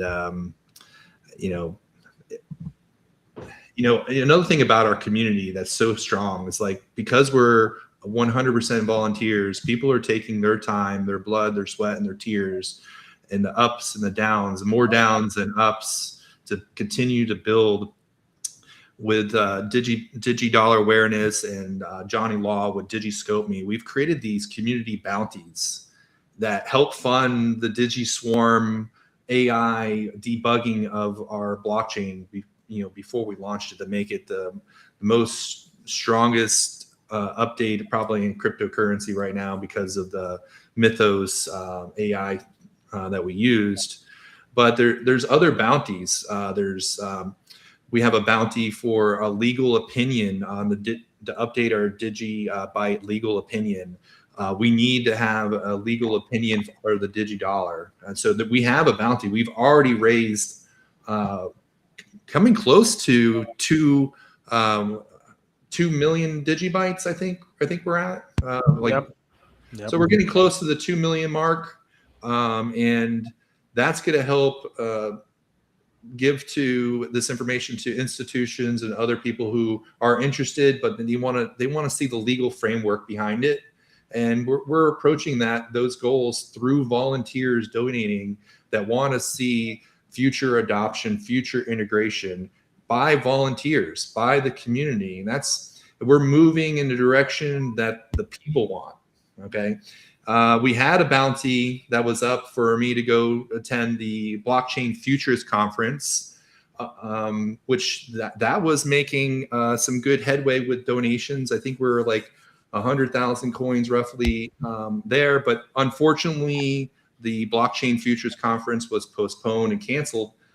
But what's great about the DigiScope.me site, our community hub, I call it, whenever we do a bounty and the bounty is not successful, all the coins that were donated to that bounty are automatically refunded right back to the wallet addresses that they received. And so This is the first time that mechanism has been done. So everybody who has donated to the Blockchain Futurist Conference bounty received all their money back today, instantly. Full transparency. That's how aligned our community is. That's so powerful. I'd like to just chime in there too that Johnny was able to even refund someone from crypto.com. So someone that ended up donating from crypto.com got their funds back. I think it was yesterday when he did it.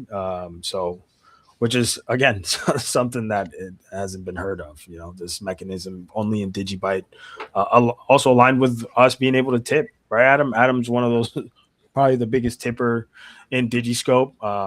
And you're allowed to tip live through X or Telegram. And it's one of those things that it doesn't exist in any other ethos, only in DigiByte. And soon we'll be able to tip in DigiDollar, which will be amazing. I'm curious what that would be like, right? Because only we'll be able to see it on X or Telegram, but behind the scenes on chain, it's probably going to look insane because it's 9 zeros going back and forth.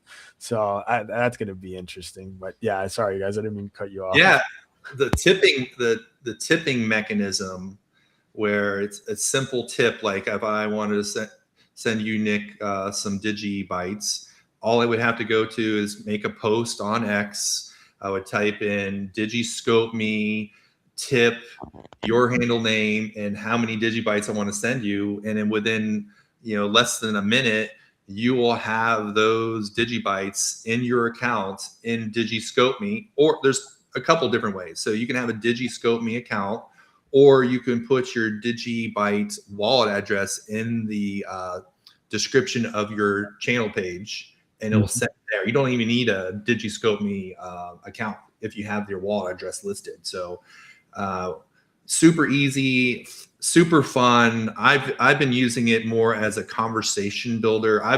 I've given away. I mean, I could look here. I've given away a sickening amount of DigiByte, and if DigiByte goes up to what I think it's worth one day, I'm probably going to cry. But here, let me see if my tip wallet.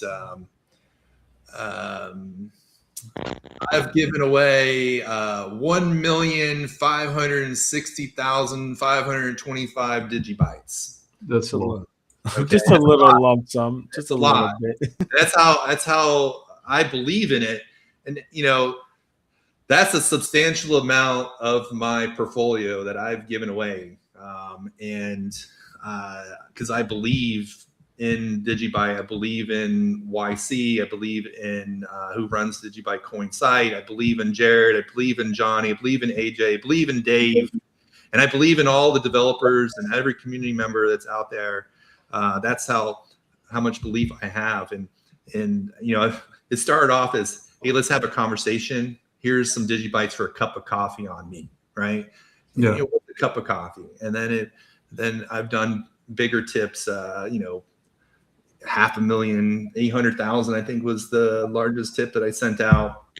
But it just shows proof of work, proof that DigiByte can live anywhere. It could live on Telegram, it could live on X, and we can use it as a tool to support creators on, if I see somebody create something super cool or something impactful for our community, I'll send them an appreciation. There was one of our community members that stepped back for a while and just kind of took a little break, and she was fantastic for us. She would follow up with articles, and she would recap things that we would say, and she did it in a fabulous way. And she came back, and I tipped her 777 as a lucky number, and I said, we're lucky to have you. And I tipped her 777 DigiBytes, and I mean, it seems kind of silly a little bit, but it's so important. It's so important to show appreciation to each other, and being appreciated is, doing all this stuff and not feeling appreciation is hard. So to everybody in the DigiByte community, I appreciate every single one of you. And I'll continue to tip, as the price goes up, maybe not as much as far as how many DigiBytes, but it'll still be me tipping. So that's a a call for everybody to join right now because the price is still low, so you get huge tips. Yeah, huge Yeah. tips coming, man. Well, you can also win DigiByte. I'm sorry, I didn't mean to interject here, but you can also win DigiByte on Digiscope. So it's not just, we're just everybody just give money away or just donate. You also have the DD Awareness Bounty, which is a weekly bounty where you can win 5,000 DigiByte for just uploading your video, and it's fun. And also there's other learn protocols there where you can learn about the blockchain, educate yourself with DigiByte and how to self custody while also earning DigiByte. So there's DigiByte out there. If you take consideration an all-time high for DD Creators Bounty, you could win 5,000 DigiByte on a weekly basis. An all-time high that was close to $1,000. Send me those links, then I'll put them underneath the video later. Yes, I'll send you the links right now. Cool. It's also cool. Enigma. If you go to our Telegram community page with Enigma, if you start having good conversations with Enigma will give you a tip back and say, hey, that was a good comment, and automatically gives tips, I think up to like 3 DigiByte. So if you're asking Enigma questions about DigiByte, eventually she will give you a tip. Back to what AJ was talking about, the DD YouTube video bounties that we have. So if you're out there and you're into YouTube and you want to create a YouTube video about something important for DigiByte, like creating a DigiByte core wallets or how to mint DigiDollars, you could enter that in, and it's community voted, and you could win 5,000 DigiByte. So it's a substantial reward for doing it, and it also helped them learn more about DigiByte too. But it's just another, and the rewards to this is all community fundraise. I think there was a bounty, and they raised like 100,000 DigiBytes to go pay for these bounties. And then there's so much good things that our community's been doing. It's hard to remember them all. We've done so much so fast this year, one thing after another. But you had your finger up a minute ago, Dave. You got something? Yeah, I did want to respond because the question directed at each of us was, where do I see a flaw within DigiByte? And I can say that from being in crypto and analyzing and being fluent in well over 100 different ones, everything I've thrown at DigiByte, I've really yet to find a flaw in a protocol level. It sought to fix the vulnerabilities within Bitcoin, the few that do exist. And that was the reason why, some of us were kicked out of the forums back in 2011 and 2012, and why Jared created DigiByte in 2014. But to answer that question, it's not really a flaw, because we are so decentralized that there is no marketing department. These different things don't exist. So therefore, the community is the collateral. The community is the marketing. Every single one of us is the marketing department. And it's up to you to be active and start a YouTube channel, put stuff out there, get things out there on X, and exactly what you're doing here. So, but if I had to truly answer that question, one could say marketing has been an issue, but again, that's just a deep, dark hole that is a bottomless pit. You can throw infinite amounts of money into marketing and have zero as far as reward, no ROI whatsoever from marketing. So for me, it's more so word of mouth, going through it line by line against other projects, to the point on your XRP friends, with everything revolves around price. And, you know, to say that price is why it's not, it doesn't move because of price. I don't know what charts you're looking at, because I did pretty well. 2017 had a 280x, 2021 had a 51x. I don't know what this cycle is going to bring, but either way, it doesn't really matter to me. You know, I've already done well, but just based upon history, I would restudy those charts that people saying that, you know, price doesn't move. It does move, and it's cyclical. But again, the amount that crypto moves is dependent upon the market as a whole, based by or based under the trading pairs of others. So that's how price fluctuates. It's not that, you know, I'm still of the belief that one Bitcoin is one Bitcoin. One digibyte is one digibyte. What the value of that is, we really don't know. I mean, we really don't know what the value of any of these assets really are. And again, we're going to be the first to be mined out in the year 2035. Litecoin at the year 2140, Bitcoin 2150. It's like, don't really know where this is going to go, but the things that it provides, the tools that are involved, is its value. So the different things that you want to build and want to do are available on DigiByte. And you know, I guess I'll land it here in that what I would like to see in the future is more of a developer team, if you will, so that way when people have ideas that they want to have built, you want to do something for your business, if there is some sort of a way where they can interact with an AI to help in creating that business model for them, or that app that they want to build, some super app or whatever it may be, a trading bot or whatever. I would like to see more in that area, but that comes into more so the smart contract layer, which I don't hear anyone discuss of DigiByte. Is that, yes, it does have a smart contract layer built within it. There's just not enough development on that right now. And I totally get that, because we've been focused on doing this, doing that, doing this, doing that. And I get it. It's just going to happen in time. And once development gets to that smart contract layer, again, I think that Rosetta is going to be pivotal in advancing the smart contract layer in DigiByte, and then also within AI for micro transactions.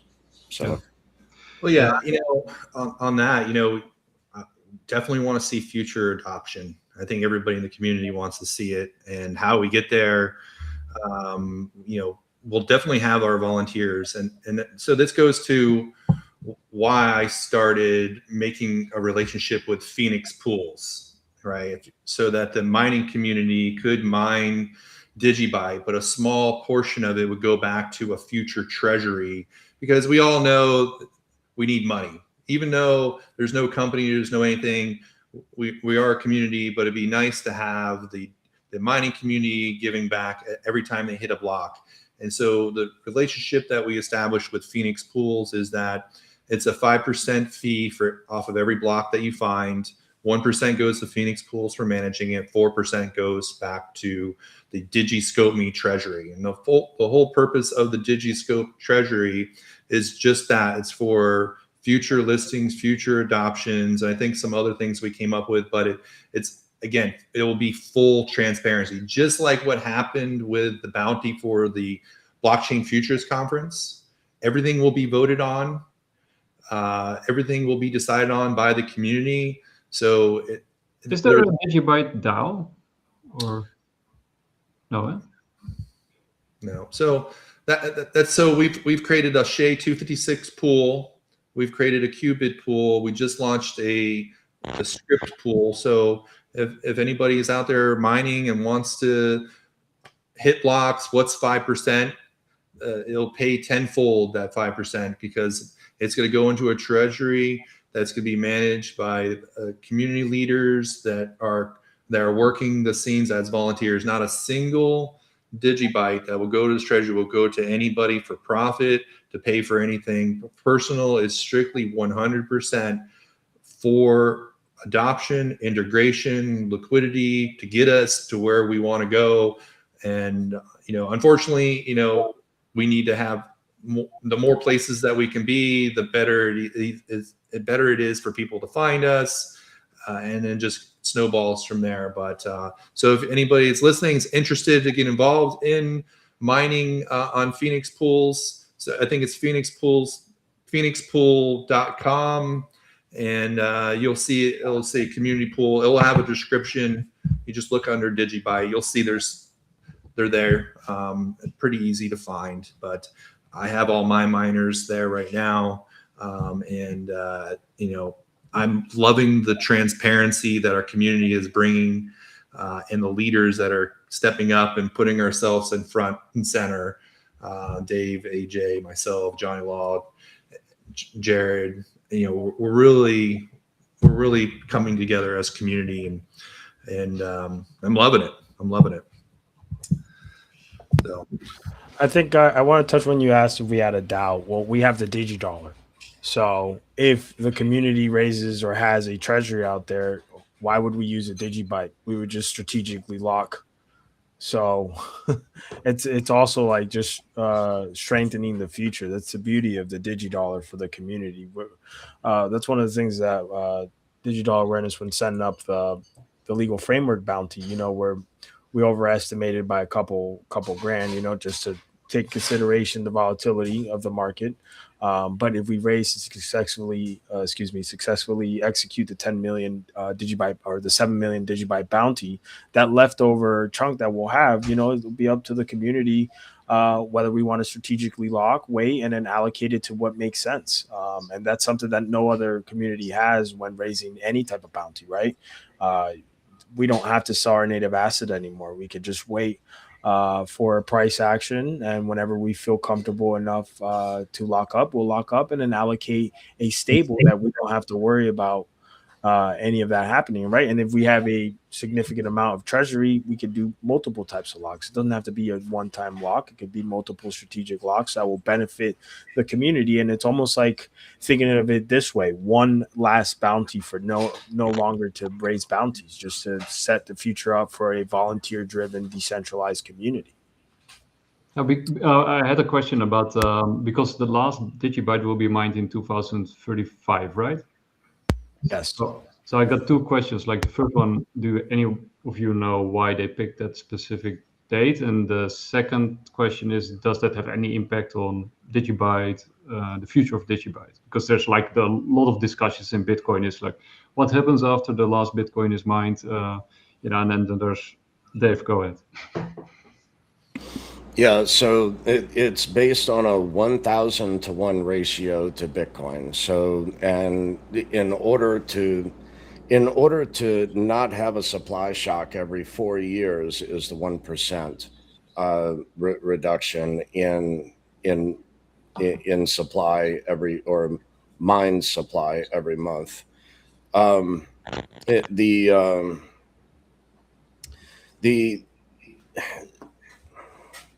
I'm sorry, I just that was the first bit as far as why it's going to be mined out in the year 2035. That's the main reason why it was chosen.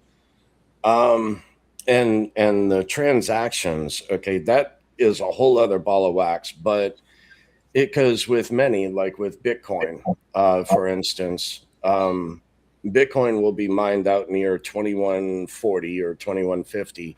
After then, they're going to continuously have to increase the cost of the transaction.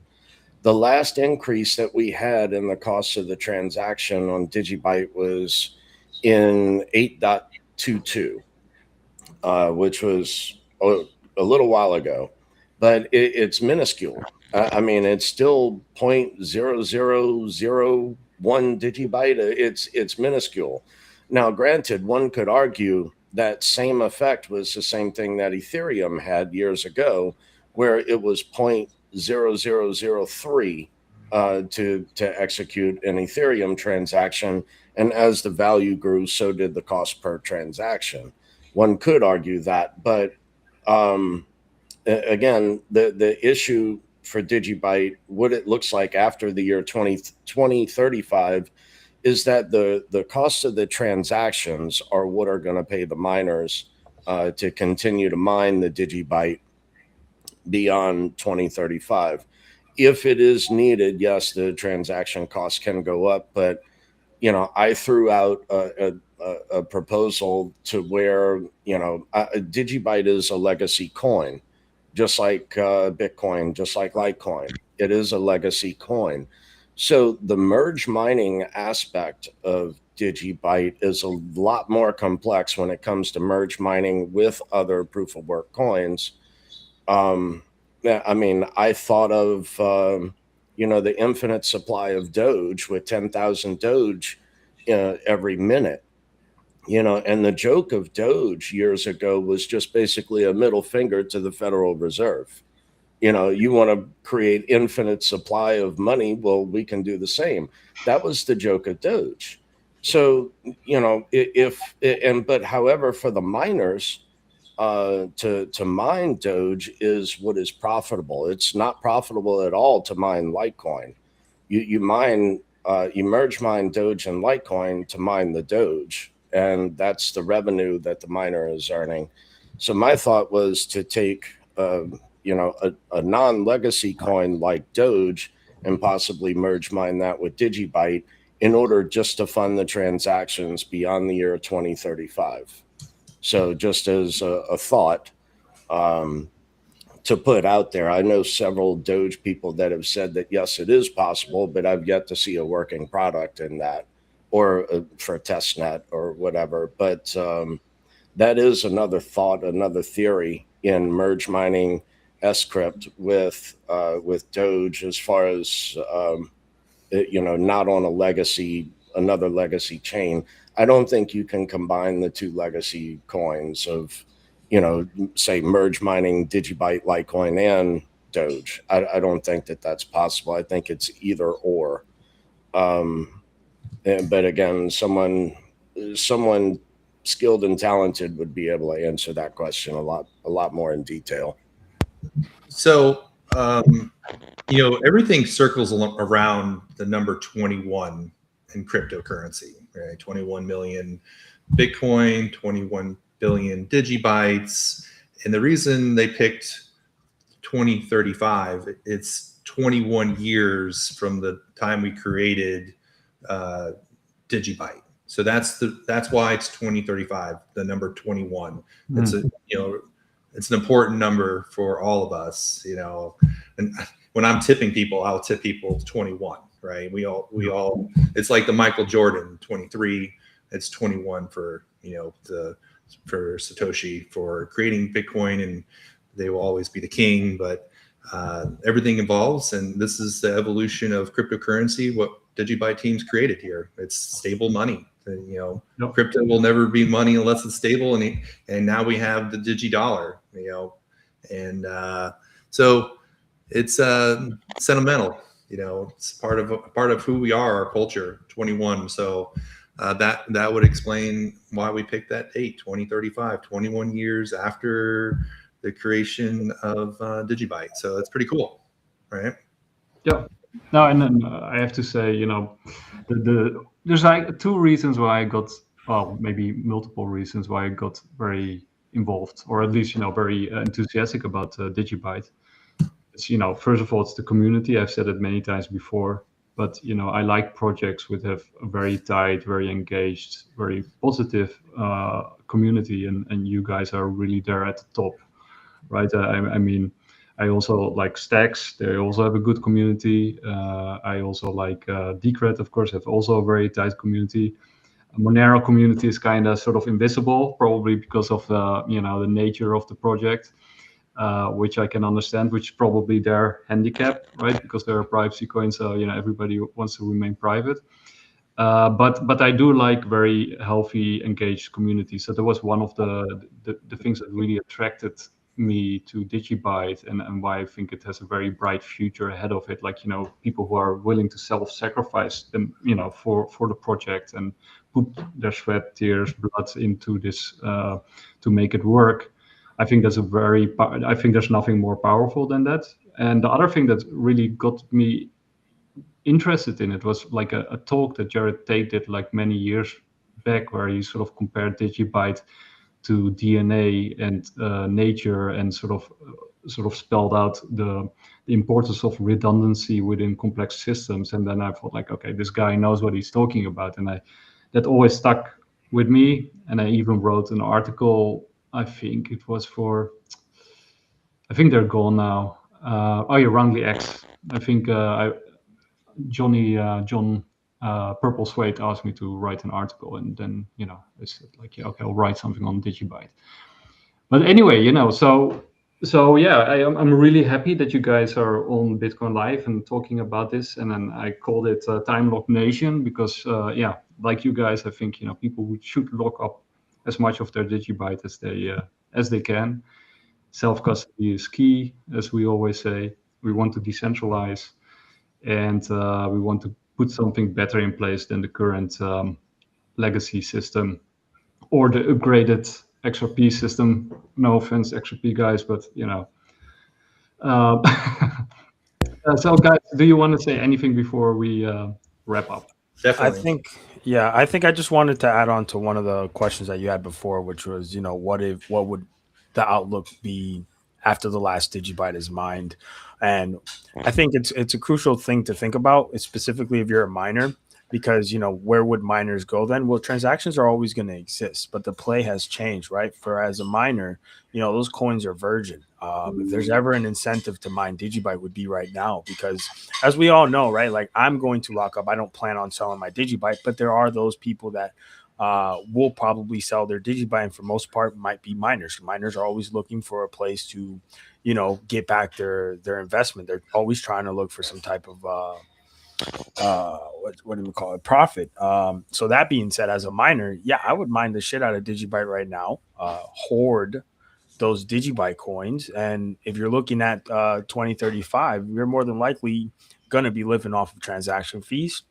But then you also have the strategic locks there that allow you to maybe dump a little bit of DigiByte, lock up some of it, and then continue the cycle. And it wouldn't be a bad thing 10 years from now to offload a little DigiByte, because people are looking to unlock their strategic locks, which is why this 10-year time, like this global lock date, is crucial for the community also, right? If we execute this lock, we're looking at 10 years from now what DigiByte looks like. And you also kind of stall the supply shock by hoarding yourself, which what the miners will do, your bit of DigiByte. That's what I would like to say. And I'd like to thank you, Nick. Thank you for giving me the opportunity to hang out with you guys. This has been a great pod. I know that you're trying to segue out. I know it's probably late out there, but thank you, and thank you at Bitcoin Live for allowing DigiByte guys to sit here and educate the audience. Yeah, the Bitcoin ethos is, in essence, decentralized ethos, right? I mean, that's, if you're a maxi, right, that's, I think, what you believe in. So any project that's pro decentralization is, I think, part of the family. So we've all been agnostic or non-exclusive on Bitcoin Live. And I'm just glad that you also accept sort of like a hybrid like myself within the community. So it's a pleasure. The pleasure is all mine. Yeah. So, you need to sell your kidney before you sell your DigiByte. Just kidding. But guys, join us. Join the DigiByte community. DigiDollar took nearly 7 years to build, but only in 16 days, the community has already time locked 46 million DigiBytes. That's $171,000 in just 16 days. The technology is live, the collateral is growing, and the momentum is building. On September 17th is the global time lock day. Gives us an opportunity to show the world what's happening when a decentralized community comes together. DigiByte is the collateral. the DigiDollar is the liquidity and the communities is the infrastructure. So let's build together. And I know if you watched any of my videos about me, I always will tell people what I always say is like, get on your cheerleading outfit and get out there and tell everybody DigiByte's #1 blockchain in the world, because we are. There's no other blockchain doing what we're doing today, and the community is strong, and we're going to change the world together. So that was my ending, guys. But thank you for having me on, Nick. It was a blast. I look forward to future shows and putting a face to Dave over there. We've talked on the phone, and man, this is awesome. I really appreciate it. Super cool. Yeah, thank you for having us. And yeah, to anyone listening, go to digibyte.io. To everything you want is right there. If you need a more of a broader brush, go to digibyte.org and look at all the links there. But digibyte.io has everything from DigiDollar to DigiHash, the whole inner workings. All of it is all right there. So please go take a look. Thank you much. Yeah, and I'll link everything that we talked about underneath the video. So, and if you're going to YouTube and you check out the video, you know, give us a follow while you're there. It helps us a lot. we're actually not putting any effort in promoting YouTube after what they did with us. So, but you know, if you have time, give us a follow and a like there. So guys, I gotta wrap up. I have another show coming up. I had a blast. Make DigiDollar great, and DigiByte as well. Thank you. Thank you, bro. Have a blessed day. Take care. See you guys.